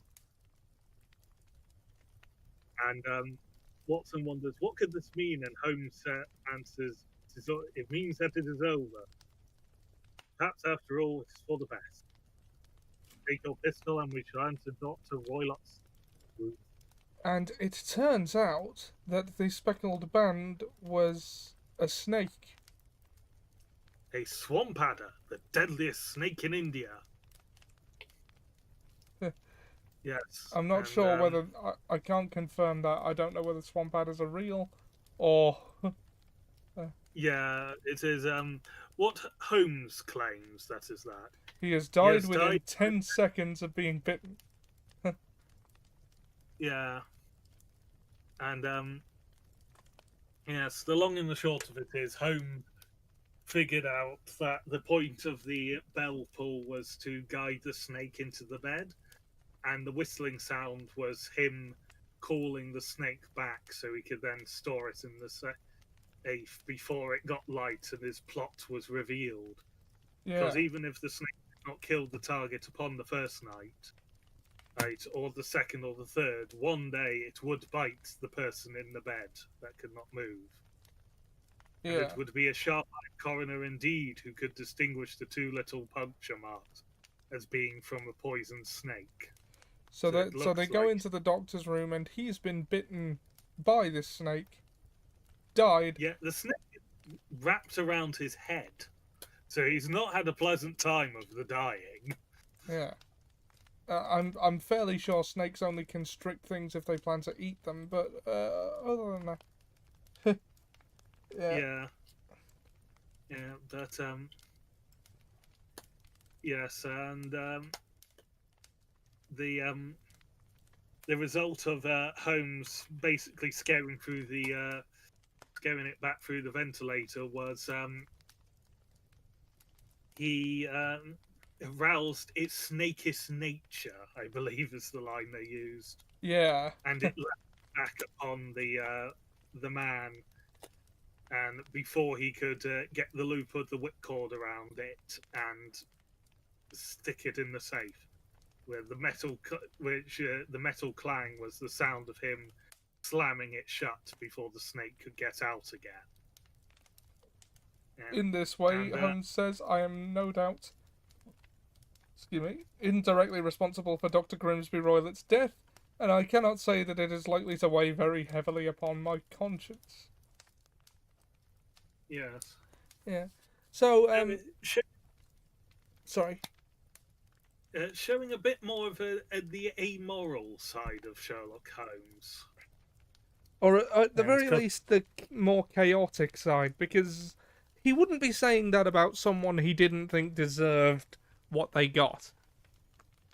Yeah. But yeah, it's not the actions of a classic hero, though.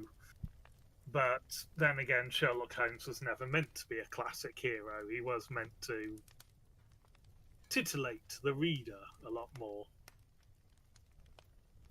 Yeah. But yeah, this, like Phil said earlier, this story had a lot of really good build-up. There's, I would never have put that together. As I said to Ollie before this, and also jokingly said at the end of the last one, when I asked, going upon the name, which one interests you most? What do you think will be the most interesting? Neither of us chose this one, and this one probably is the one I found most interesting. Yeah, I agree. Which is the way I said, it's like, well, we both chose what we think is most interesting, so of course it will be the Speckled Band. That's the most interesting. Yeah. And it's just like in hindsight all the pieces are there. Like the thing was looped at the end because it was for a snake. The saucer of Yeah, milk was for the snake. The bed was bolted in place so that the person sleeping in it would definitely be in the path of the snake. yeah, going that again. A small ventilator, snake, Yep. snake. Snake! Snake! And if you thought about it, a speckled band, a snake would look rather several species of snake are quite speckly. Not Yeah. as speckled as speckled Jim, but what is? Yeah. Yeah. So they added two and two together. Uh, Okay. And so yeah, that was a good one. I think that's probably one of the strongest ones so far. That and the Scandal in Bohemia, which yeah. Uh, the swamp adder is fictional, ah yes, but there is a species of snake that it may be based upon, but that is from Africa, not India. yeah. And also, I'm not sure there is any species of snake with potent enough venom to kill you in 10 seconds. Uh, 10 seconds, no. And also, a lot of snake venoms would be quite noticeable in the effect they have because I can't remember what the species is, but there's one where how the venom works is it sends your blood into overcoagulation. Yeah, So your blood basically turns lumpy, and it can do horrendously large amounts in 20 to 30 seconds with a relatively small amount. I saw a demonstration of it once, and frankly, that getting into your bloodstream in any amount is a problem. yeah, But given how much blood there is in a human, yeah, it's not going to take out all of your blood in 20 to 30 seconds, but it certainly could lead to an aneurysm in the meantime. yeah. It says on Wikipedia there is no real life snake that matches all of the characteristics of the swamp adder. The snake that comes closest is the Indian cobra. Yeah.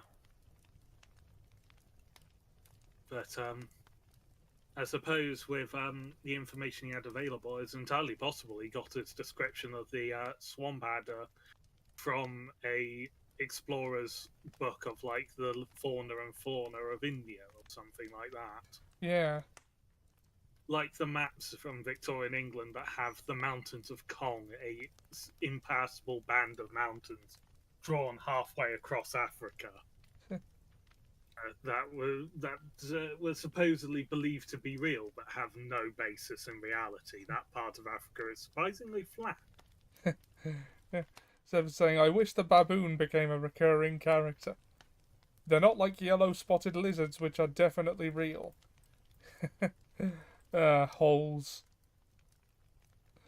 I usually have the Indian cobra when I go for a curry. Good beer. See, I don't know whether Yeah. that's a joke or not. There's a beer called Cobra Beer. Ah, It's an Indian brand. I see. Yeah, it's one of my mum's favourites actually, Oh, along with Singer Beer. Yeah, but yeah, and you find go from it. Well, it's the only thing that can properly defeat a Vindaloo. Anyway, yes, we both quite like that story, and we think it's well written. and the I think pieces it's are probably there. one of the longer ones of these. Yeah, just gonna check the timing on the thing you sent me and hope it doesn't just start playing. Oh, I God. can. AI tool adverts everywhere. It's a plague. Uh, yeah, let's see. 50 minutes, 52 minutes, 40 minutes, an hour, 40 minutes, 55 minutes. Yeah, it's nearly an hour, so it's the second longest so far Yeah. Um. by only by a couple of minutes. There's only about a minute or two in it. Yeah, but there's a lot of little details in that one. I just checked. The Yeah, one read by Stephen Fry is an hour and 2 minutes long. yes, the Speckled Band on this one is 58 and a bit minutes. Yeah. So this person reads ever so slightly quicker than Stephen Fry. Yeah, well, he was Or reading slowly. Like he was treating it more as a dramatization, I think. Um. Well. and also there's ever so slight differences in printings of certain words and phrases. So Yeah. Didn't Napoleon get defeated by a Vindaloo? No, that's Waterloo. He got beaten at Waterloo. Oh, and ABBA were there to record it yeah. for posterity. Yeah. So for my initial reading of these, I have the book and I go along with it with the Stephen Fry audiobook as fast as Audible can play it. And that usually gets Yeah, me through 3 of them in about an hour. yeah. I go at a slower speed Yeah. than And Ollie. then I listen again closer to when we record, when we stream these. Yeah, but yeah. I used it on a bus journey actually to see a friend the other day. It was just sort of like I've still got time on the bus journey, but not enough to get through a second one. So I then watched a ranking of all the bridges from main series Star Trek hero ships Ah, because my life. the Yes, yes. Now to the third mystery of the day of the evening. adventure of The the adventure. engineer's thumb.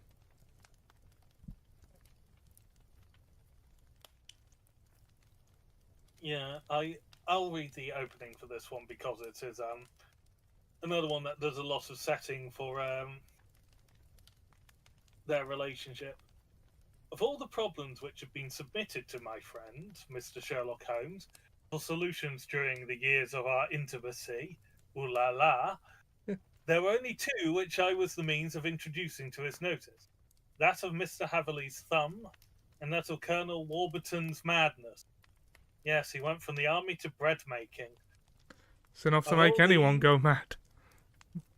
yeah, of these, the latter may have afforded a finer field for an acute and original observer, but the other was so strange in its inception and so dramatic in its detail that it may be the more worthy of being placed upon record, even if it gave my friends fewer openings for their deductive methods of reasoning by which he achieved such remarkable results. The story has, I believe, been told more than once in the newspapers, but, like all such narratives, its effect is much less striking when set forth en bloc in a single half column of print than when the facts slowly evolve before your own eyes, and the mystery clears gradually away as each new discovery furnishes a step which leads to the complete truth. At the time, the circumstances made a deep impression upon me, and the lapse of 2 years has hardly served to weaken the effect. If we are critiquing Watson's own introductory ability and writing, he does seem to have had a remarkable step up in the last two stories Yeah, than it's over some true. ones. critiquing the fictional writer of this story. Yeah. Or at least in setting the scene. Yeah. Yes, but during the years of our intimacy between Watson and Sherlock Holmes, with many ejaculations and a knocking up, including of Mrs. Hudson as well. Sorry, sorry, I will try and stop. Uh, In your nose. uh, Yeah. so, And Engineer's Thumb. It was the yeah, summer of 89. not long after Watson's marriage as well, so he's already stepping out on his wife. Yeah.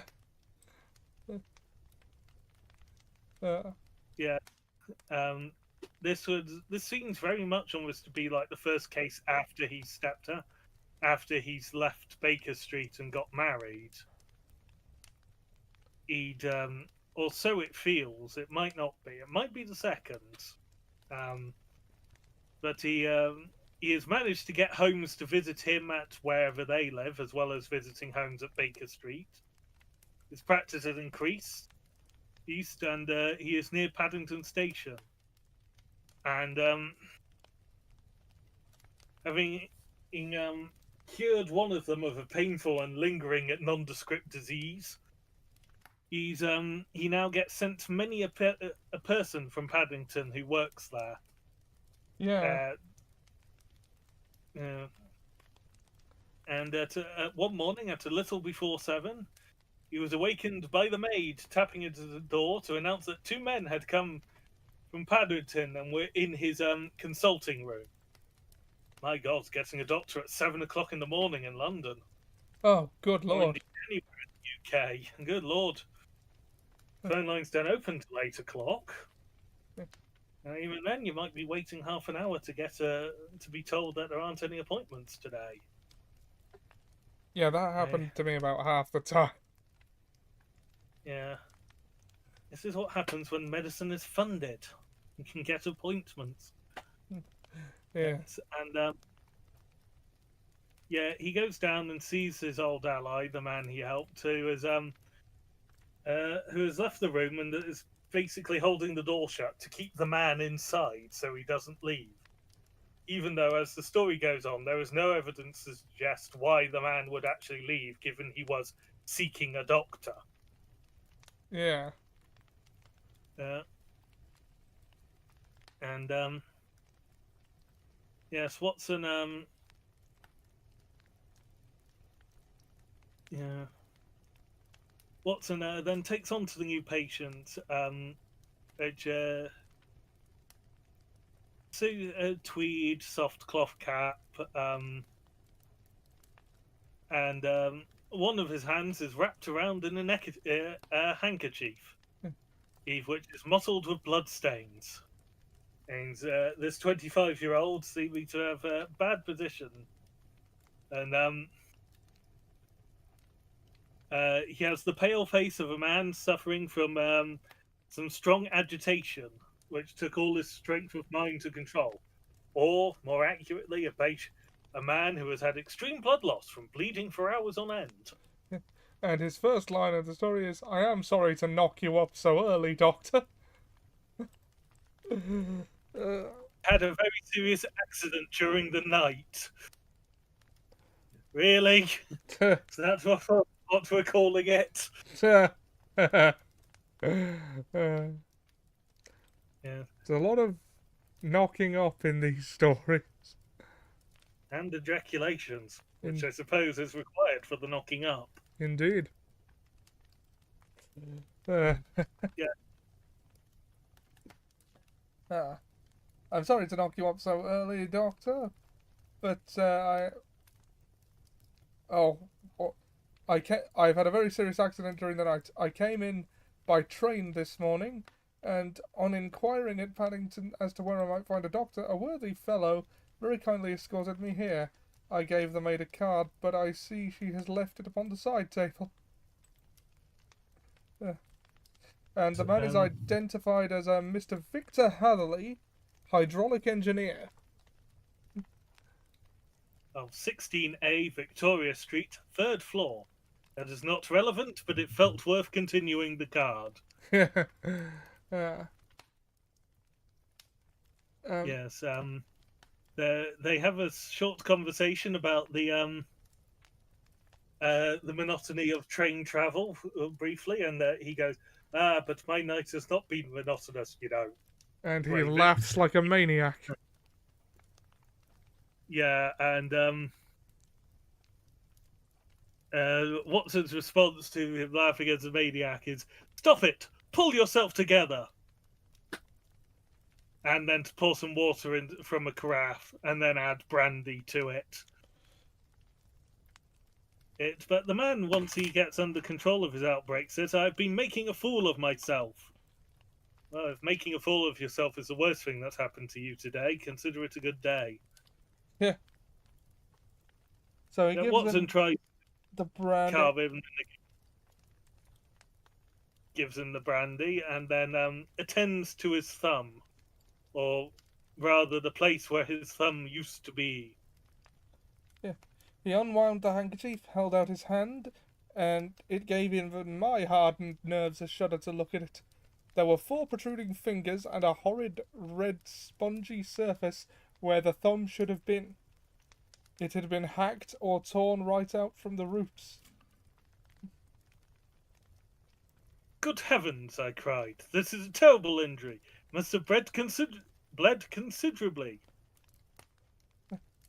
And yeah, he fainted and was senseless for a long time. I'm frankly astounded he didn't die from blood loss. Yeah. When I came to, I found I was still bleeding, so I tied one end of my handkerchief very tightly around the wrist and braced it up with a twig. Excellent. You should have been a surgeon. To which he replies, "It was a question of hydraulics, you see, and it came within my own province." And I've never really thought of the circulatory system as hydraulics before, but I suppose you could. Yeah, it is. It is essentially a hydraulic system, and not quite in the same way that we do it, given that it is a more constantly running system. If you understand the nature of pressures, then yeah, you can probably stop it from Seb bleeding says, insanely. since it happened so early, could we call it a premature ejaculation?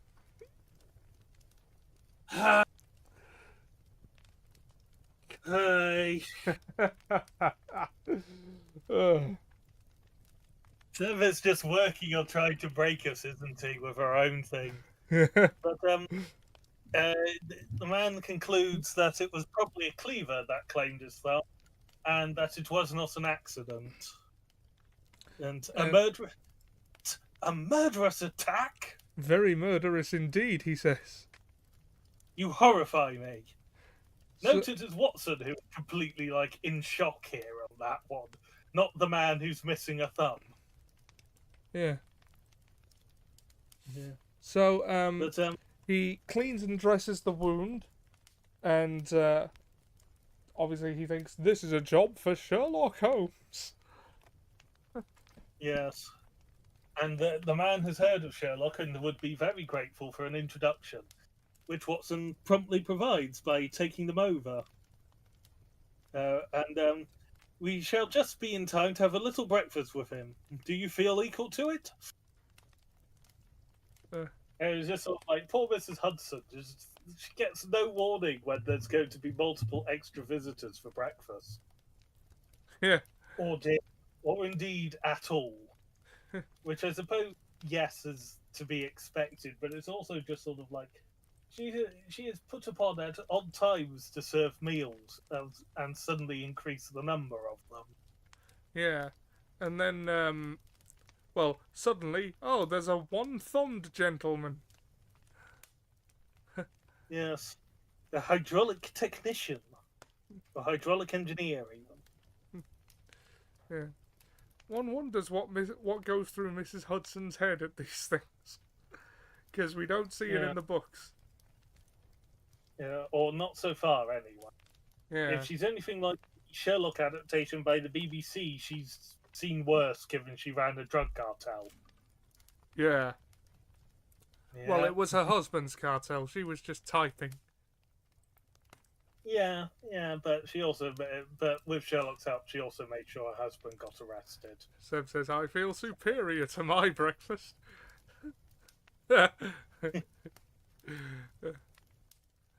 Drug money penny. Uh, Yeah, but they make it to Baker Street and they do join him in for breakfast. Holmes is once again in his dressing gown and reading the agony colony of the Times and smoking his before breakfast pipe. huh. Yeah. Yes, orders fresh rashers and eggs for them to join him. And they have a hearty meal. And then they settle the engineer upon the sofa and have him lie down with a glass of brandy and water within his reach so that he can recover I'm and not. tell his story. I'm not sure brandy is an effective remedy for blood loss, but No, but admittedly, liquid is. yeah. You need to take on additional liquid to be able to make sufficient levels of blood. So the water part of it's good, though probably closer to a carafe for himself. Because significant blood loss, you can take on litres upon litres without having to go to the bathroom afterwards. And so, Seb says, if I lost that much blood, I'm taking the brandy. Fair.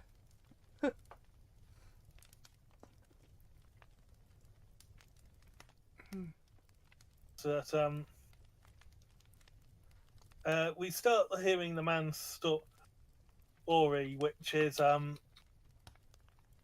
he is an orphan and a bachelor who resides alone in London with a profession of hydraulic engineer.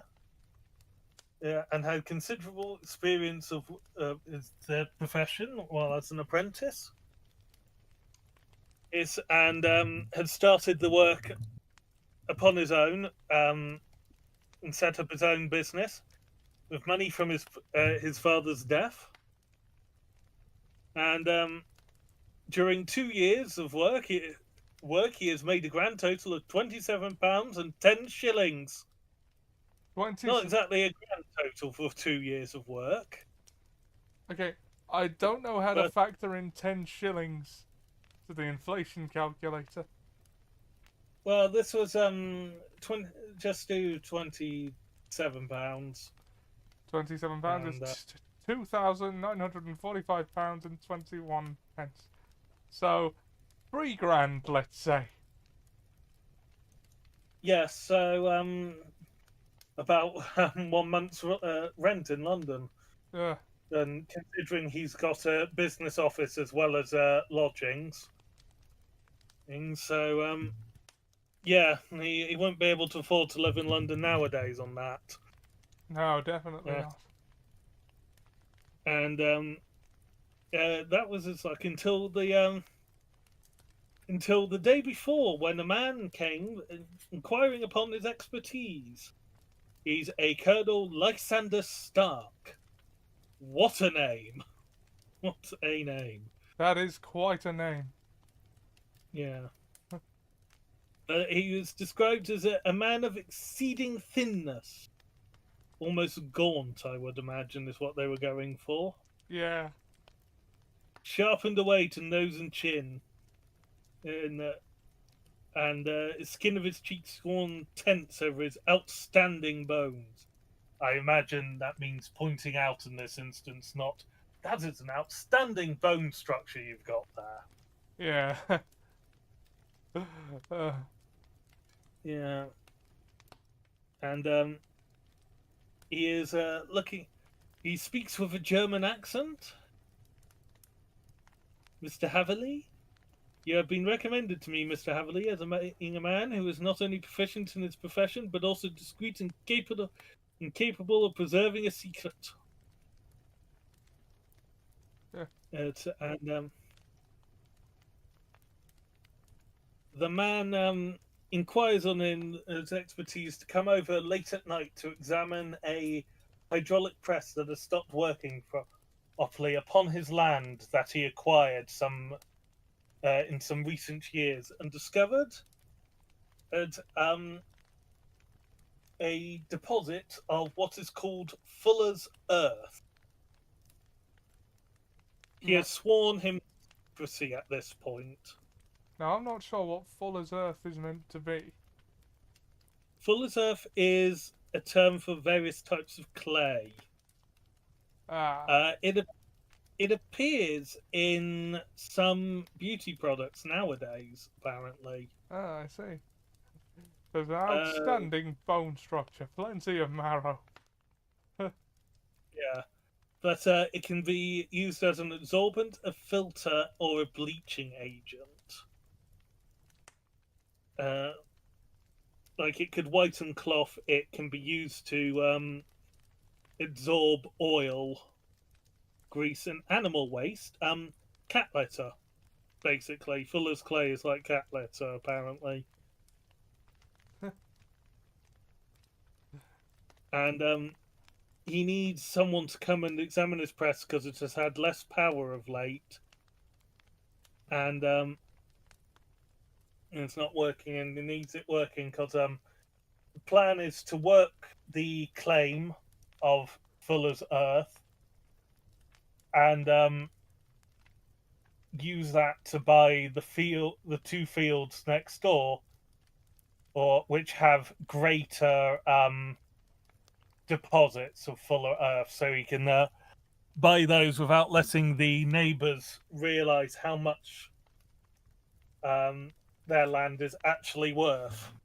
Which is why they use the press to turn it into ingots or bars style of things, so they Yeah. don't recognise what it is that they have got or that they are working on. And he agrees to the terms of secrecy. Despite how suspicious the Colonel Stark is, Lysander Stark, and he is offered a great 50 uh, guineas. yes, a great payment was what I was trying to work for. Compensation was the word I was actually looking for. Yeah. Great compensation for his time and his effort and his secrecy of 50 guineas, which I do not know the money structure well enough offhand. No, like, Uh, I barely know what a shilling is. I have no idea what a guinea might be. Uh, oh, I mean, I assume it's more than a shilling. yeah, I cannot spell guineas, and I even have the bloomin' thing to look at to spell it. Shillies, guineas, crowns, and then they still have pounds and pennies. Yeah, and halfpennies, sixpence. Yeah. We grew up in an age where the most worrying thing that could happen to our currency is it become the euro, and then Gordon Brown didn't do that, and we still have our pounds. Yeah. As opposed to our grandparents who would have actually grown up with like shillings and stuff. Seb said they still had shillings when he was little. Apparently, it was a coin in Austria. Hmm. Yep, that's yeah.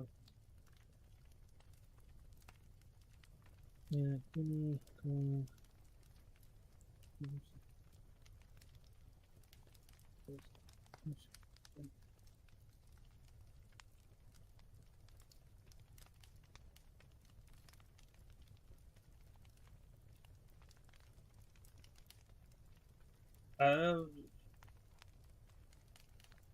Guinea is 20 shillings, roughly equal to £1. Ah, right. So 50 quid. Yeah, it's the type of coin it is, and where it was minted as to why it's a guinea, apparently. Ah, I see. 20 Though shillings or a it pound. could also be minted in things like 5 guinea coins, apparently. Ah, Yes. Okay. After that aside, so yes, he is basically being offered nearly twice as much as he's earned in the last 2 years from working it out. Yeah. If that search is anywhere near accurate, and no, I did not use the AI generated answer because Well, I do not trust it because it is wrong. yeah, they cram those into everything, and it's just random, like wrong at really weird things to be wrong about. Yeah, and anyway, moving away from something that Arthur Conan Doyle could not have comprehended and predicted would happen. Yeah. And but he then sets out on this very strange commission, and makes it to where was the village? So that every time I search for something, it comes up and tells me something I know for a fact isn't true. Yeah, he makes his way to Ilford or Ilford, and in that evening, and is picked up at the station and by a cab, and Sherlock makes a inquisition about the horses on the cab. Are they fresh horses? Which he consents is yes. And they drive for about an hour, which is estimated to be about 12 miles. Frosted glass and on the windows. The secrecy is very heavy on all of this.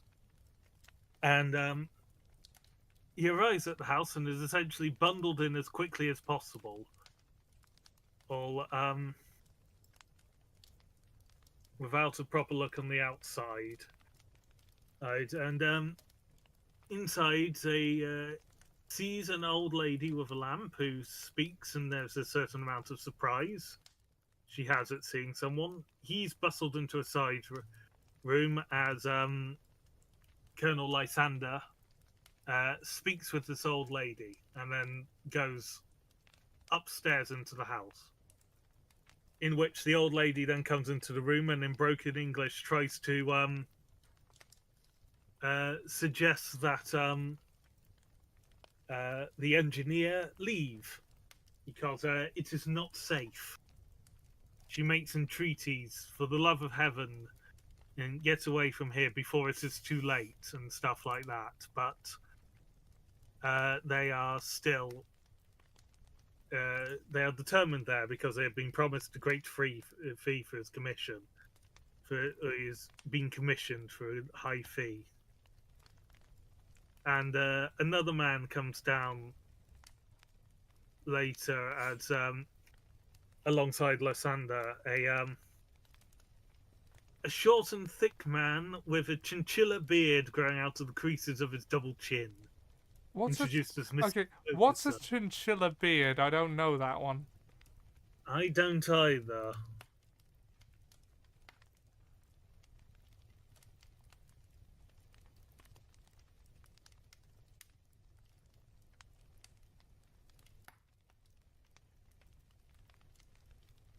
Hmm. Yeah, okay.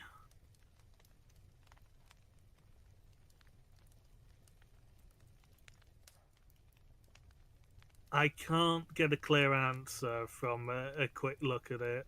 Oh, well, never mind. What I can tell is almost like a beard that, from the image, it doesn't seem there's a certain length, but it almost seems like the chinchilla beard. You almost have a clean-shaven chin, but the beard is underneath it.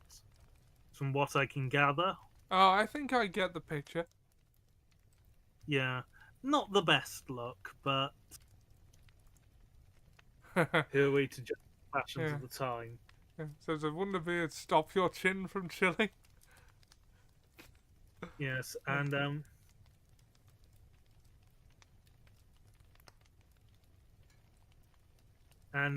here's because the woman left the door open when they left. The man is suspicious that he's been trying to sort of like spy out and stuff, but he covers for the woman for no particular reason. And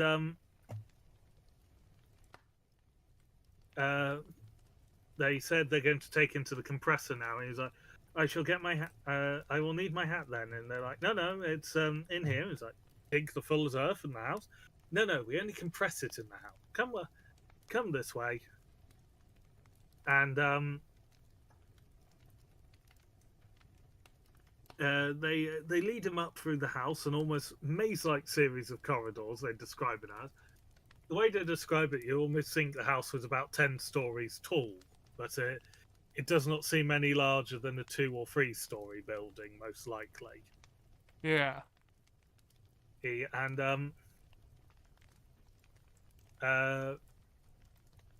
they come to a low door, which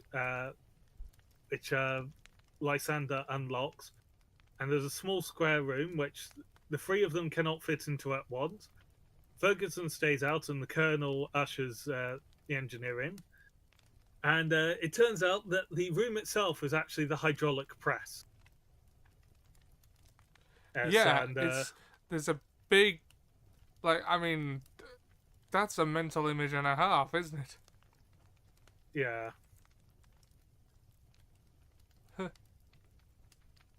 Yes, and it seems that the press itself is actually built into the house now to disguise it.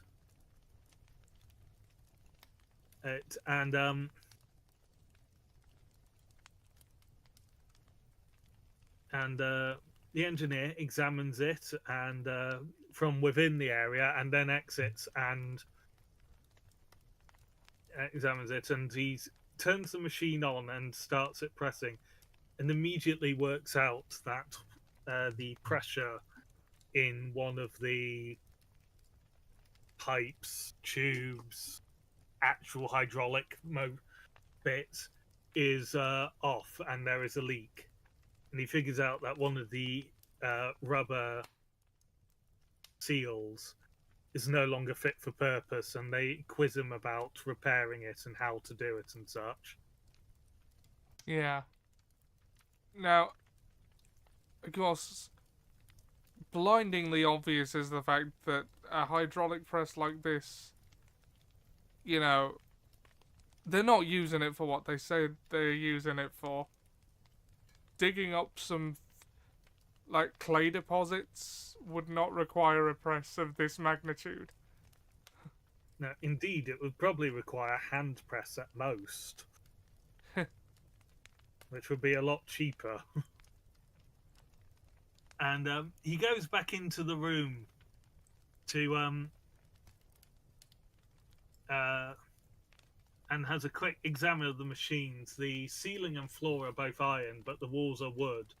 And he looks at the crust of metallic deposits on the floor when Stark catches him looking at it. And asks what he's doing, and is just sort of like, yeah. And then sort of like, I was admiring your fuller earth. I think I should be better able to advise you as to your machine if I knew what exactly the purpose was. He regretted it instantly because the man's face turned baleful.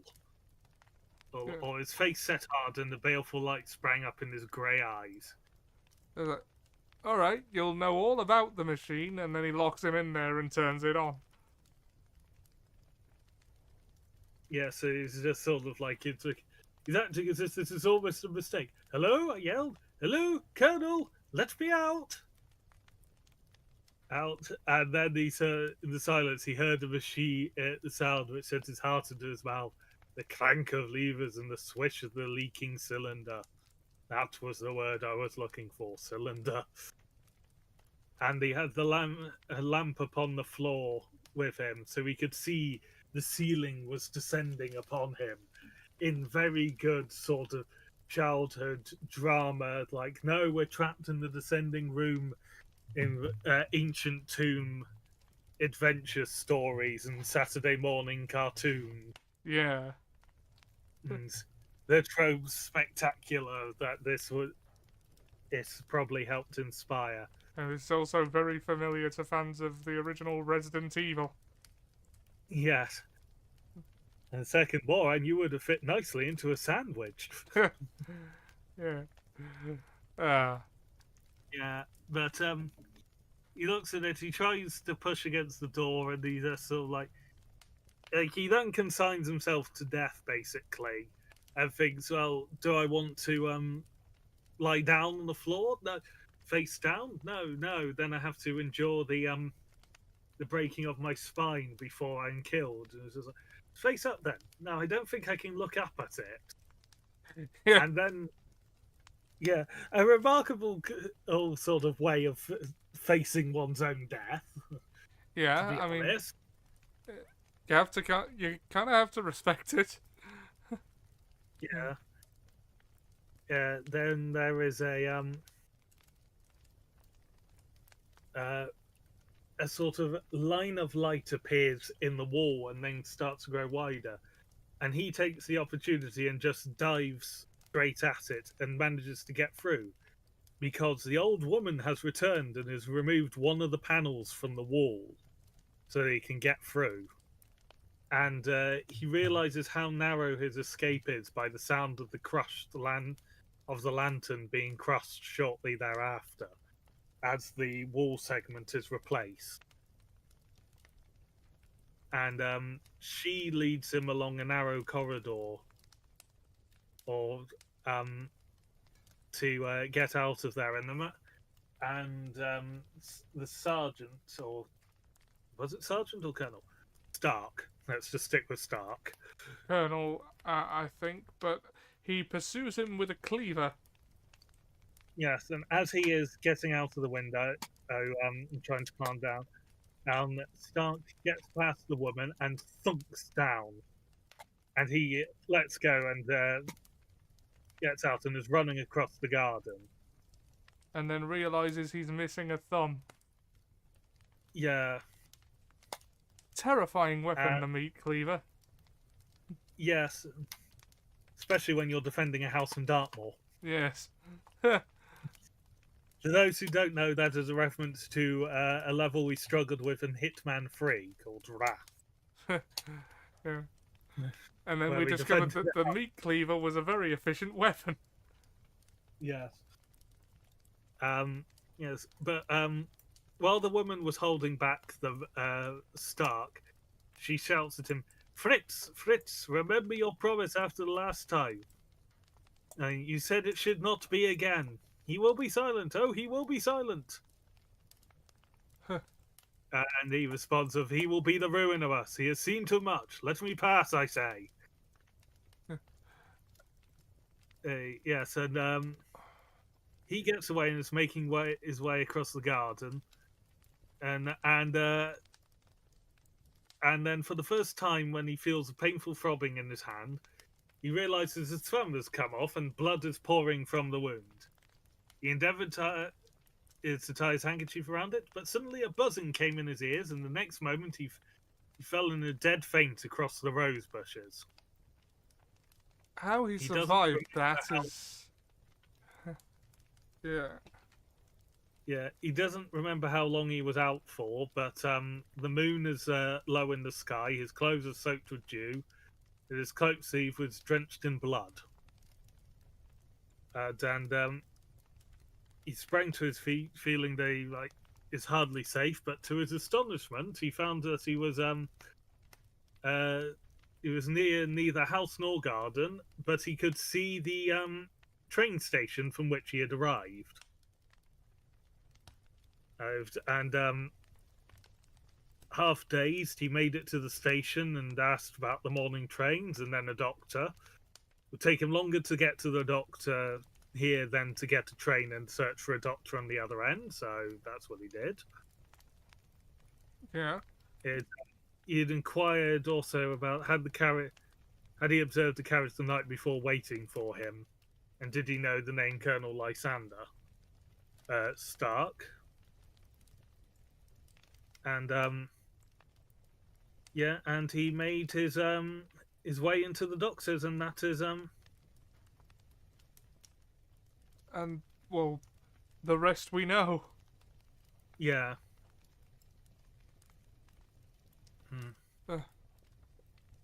Yeah, Sherlock appears, pulls down one of his volumes that he's put together, uh, like basically interesting news clippings and science articles and medical articles and stuff like that.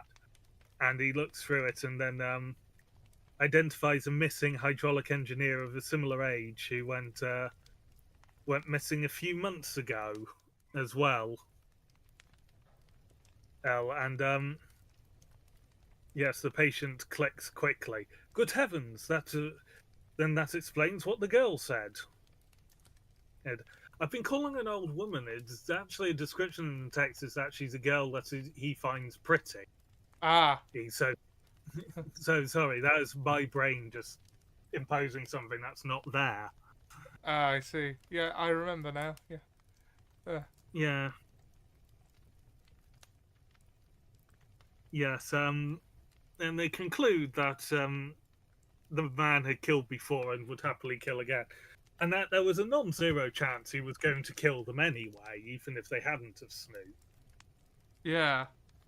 It's, Which would and explain the 50 guinea offer because they wouldn't have been paying us anyway. yeah, or as it will later go on another way to explain it. But shortly thereafter, they're all on a train bound to the station, along with an Inspector Bradstreet of Scotland Yard, who has a ordnance map out and is using compasses and rulers and stuff, and has drawn out the circle in which the building must be in. And there's also a plainclothes officer. I'm assuming he's just a plainclothes man. So I'm assuming he's an officer of some sort. Yeah. And Holmes's 4 traveling companions each choose a different cardinal direction on the compass, and Holmes goes, "Oh no, I know exactly where they are, and you're all wrong." He goes, "They're here." He points at the exact center of it. Turns out How could that? the coach journey was a red herring, and at the midpoint they turned around and came back. Yes, and Holmes's clue for this was that the horses were fresh from when he was picked up. And how would the horses be fresh if they'd just done a 12-mile journey to go and pick you up? Which is, if you know horses, is probably one of the most obvious clues that has been put in the text. But if you don't know horses, isn't. Yeah. I do not know horses. Nor do I, despite the fact that my mum works with them. Oh, wow. Yeah, no, we used to have horses in the field opposite an old house of ours. Also cows quite regularly, so I should know more, but yeah. But they figure Holmes then figures out not actually Holmes who then says what the people are using the hydraulic press for and who they are. It is actually the Scotland Yard officer, Inspector Bradstreet, for the first time actually reaching a member of Scotland Yard actually reaches the correct conclusion. Yeah. Yeah. In these texts. And because they figure out that it is being used to mint fake coins. So indeed, even if they did pay him the 50 guineas, they may have been fake anyway. So there are coiners on a large scale and have used the machine to form the amalgam which takes the place of silver. Yeah, turning out half crowns by the 1,000.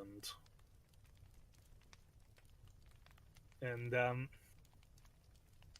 I mean, even if the guineas they paid him were fake, he'd still probably have been able to use them. I doubt they were, I doubt every person who exchanges coins would have been able to tell. Yeah. Yes, they then the officer is, however, happy that he should now have the villains within his grasp. And probably get a good bit of press from it. But he was to be disappointed. For when they arrived, there is a house that is currently on fire in the town that is visible from the station, lending credence to Sherlock being right about where they are. Yeah. And they inquire as to whose house it was, and the name Lysander turns out to be fake, and indeed, as is Ferguson. And the owner of the house was a Dr. Betcher,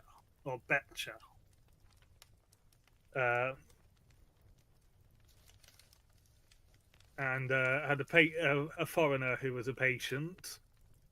And there. So that's two villainous doctors this week. Yes, and before the. Well, it is possible he wasn't a doctor, but was using the name and title of a doctor. It is not made clear. So money's involved. That explains why Scotland Yard put in the effort. And then he says all doctors are bad. Unless they're called Watson. Yes, but they hasten their way to the fire to see the building, and the building is greatly on flame, but greatly on fire, with fire engines vainly striving to keep the fire under control. Oh, but Hatherley, the engineer, is sure it is the right one. The gravel drive, the rose bushes, and the second he points at the window and thinks it's upon them. Holmes goes, well, at least you have had your revenge upon them. There can be no question that it was your oil lamp which, when it was crushed in the press, set fire to the wooden walls. Though no doubt they were too excited in the chase after you to observe it at the time. Now keep your eyes open in this crowd for your friends of last night, though I very much fear they are a good 100 miles off by now. And for the second time we see, someone has eluded Holmes's clutches. But this time it is not because of the foul nature of sea weather, but because they have been on the run since 6 o'clock this morning, or before that. Yeah. Having been helped escaping in a cart with several large boxes, isn't spotted by a local peasant. And they have even Holmes's ingenuity failed ever to discover the least clue as to their whereabouts. Yeah. And the firemen were perturbed by the hydraulic engines arrangement that they found within the house, and even more so by discovering a newly severed human thumb upon the windowsill on the second floor. I don't suppose they can reattach it at this stage. Yeah, after a day, it'd be a bit hard to reattach even now. Imagine. Yeah. But yeah, they come to the conclusion that the only reason the engineer is alive is because the woman persuaded the Englishman to help her move him rather than kill him outright, as the German wanted to. Yeah. But it ends like this. Well, said our engineer ruefully as we took our seats to return once more to London.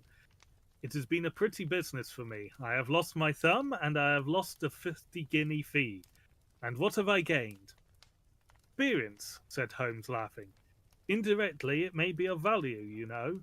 You have only to put it into words to gain a reputation of being excellent company for the remainder of your existence. That's not a bad way of looking at it. Yeah, you now have quite a tale to tell. You will be the cream of the crop of social circles for the rest of your life, as long as you don't have high ambitions of your social circle. Yeah.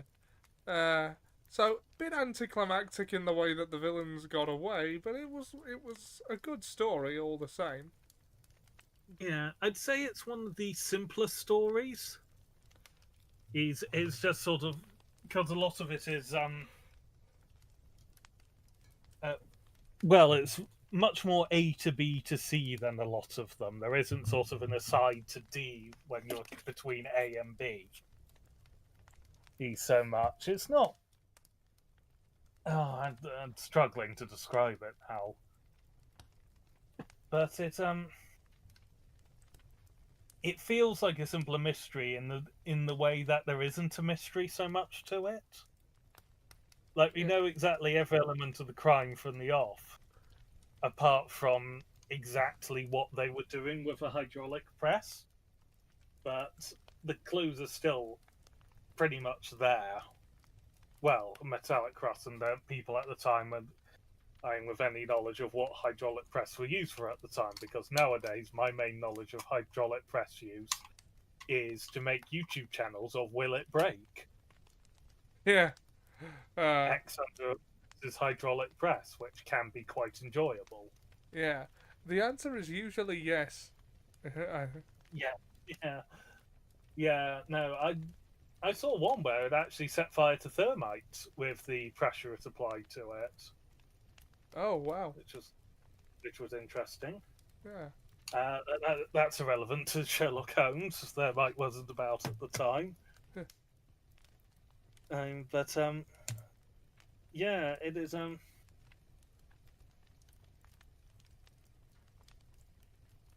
yeah, it is it's an interesting. I've just checked the release order. We're going to be on short stories for a while. Yeah, there are only 4 novels, so it's not entirely surprising. It's what, 4 novels and how many shorts? Right, so we got 3 more for the Adventures of Sherlock Holmes, and then the next one is called The Adventure of the Copper Breeches, and then is The Memoirs of Sherlock Holmes, which has 1, 2, 3, 4, 5, 6, 7, 8, 9, 10, 11 stories. So we can, well, that's another 4-parter if we bundle in Copper Breeches with the start of that. Yeah. And then we're on to The Hound of the Baskervilles. Yeah. And then another short story, one called The Return of Sherlock Holmes. Yes. Then The Valley of Four. There's the Valley of Four. Sorry, I must have misread that. The Valley of Fear. Fear, yeah. The Sign of the Four, The Valley of Fear. Yeah, The Sign of Fear and The Valley of Four also sound like a couple of interesting books.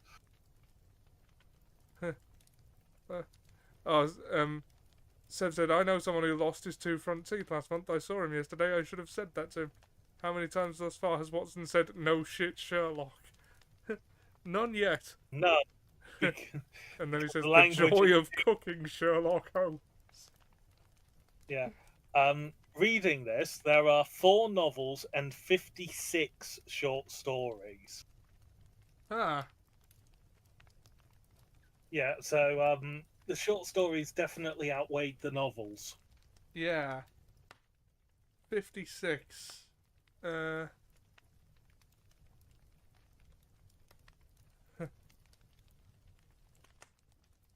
That's not a multiple of 3. We're going to have to do a shorter one day. Yeah. But we'll work it. We'll figure it out as it goes on. Yeah. Anyway, The Engineer's Thumb. Yeah, it was well, it was fun. Not much of a 56 in a row. No, all together. Yeah, no, he broke up the writing of 56 short stories with a couple of novels for Sherlock Holmes and writing on other subjects and characters. According to the stories I've heard, he actually disliked writing about Sherlock Holmes and he felt it overshadowed his other work, which... To be fair, it did. given we can't name his other work, I think proves his point somewhat. Yeah, it does. It's kind of an Alec Guinness Star Wars situation, isn't it? Yeah. Yes. But okay, we have the next week we have the last three of the Adventures of Sherlock Holmes, which are the Noble Bachelor, the Beryl Coronet, and the Copper Breeches. Yeah. Which one grabs your curiosity most from the off there? Well, no, it's not the Copper Britches yet, is it? Copper Copper Breach, the Adventure of the Copper Breeches. No. Number 12 on this anthology, and we've just done number 9. Alright, so hold next on. week. Noble Bachelor.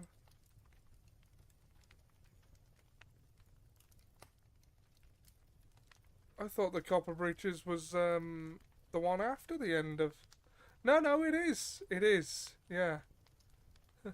Noble Bachelor, Beryl Coronet, Copper. Well, Copper Breeches is like, I mean, that sounds like it's going to be more funny than it probably is. Yeah, especially as it's probably Copper Beaches or Beaches, because it's BEECHES rather than Breaches. I must have been reading that wrong. Ugh. So was I. I said it wrong. Yeah, the Copper Beaches. Yeah. Yeah, I think that's probably the title that grabs me. I don't. Yeah. I don't know what a beryl coronet is. A coronet is a type of crown. No, I know that bit, but I don't know what beryl coronet is. Is beryl a material? Was Beryl a woman? Yeah, I just thought beryl was the name of Beryl. The Beryl coronet is a case of mistaking identity worthy of a Shakespeare play. Yeah. But I think it's all a crown, but no, it's just some old deer called Beryl Coronet. Everyone's been hunting down thinking it's worth a fortune, but no, just an old deer who knits sweaters. Me and Seb had a similar idea of a Born to Be Mild story called The Search for Thatcher's Gold. Oh dear. And just as I say that, sometimes it's like Thatcher's Gold. Yeah.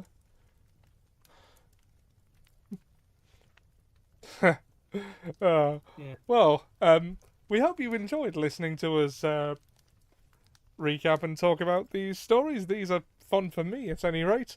So join us next week for the Noble Bachelor, the Beryl Coronet, and the Copper Beaches, now that I've got that right. If you miss us between now and next Wednesday, we're going through Middle-earth Shadow of Mordor on this Twitch channel and the Ollie Johnson Plays YouTube channel for Assassin Sunday.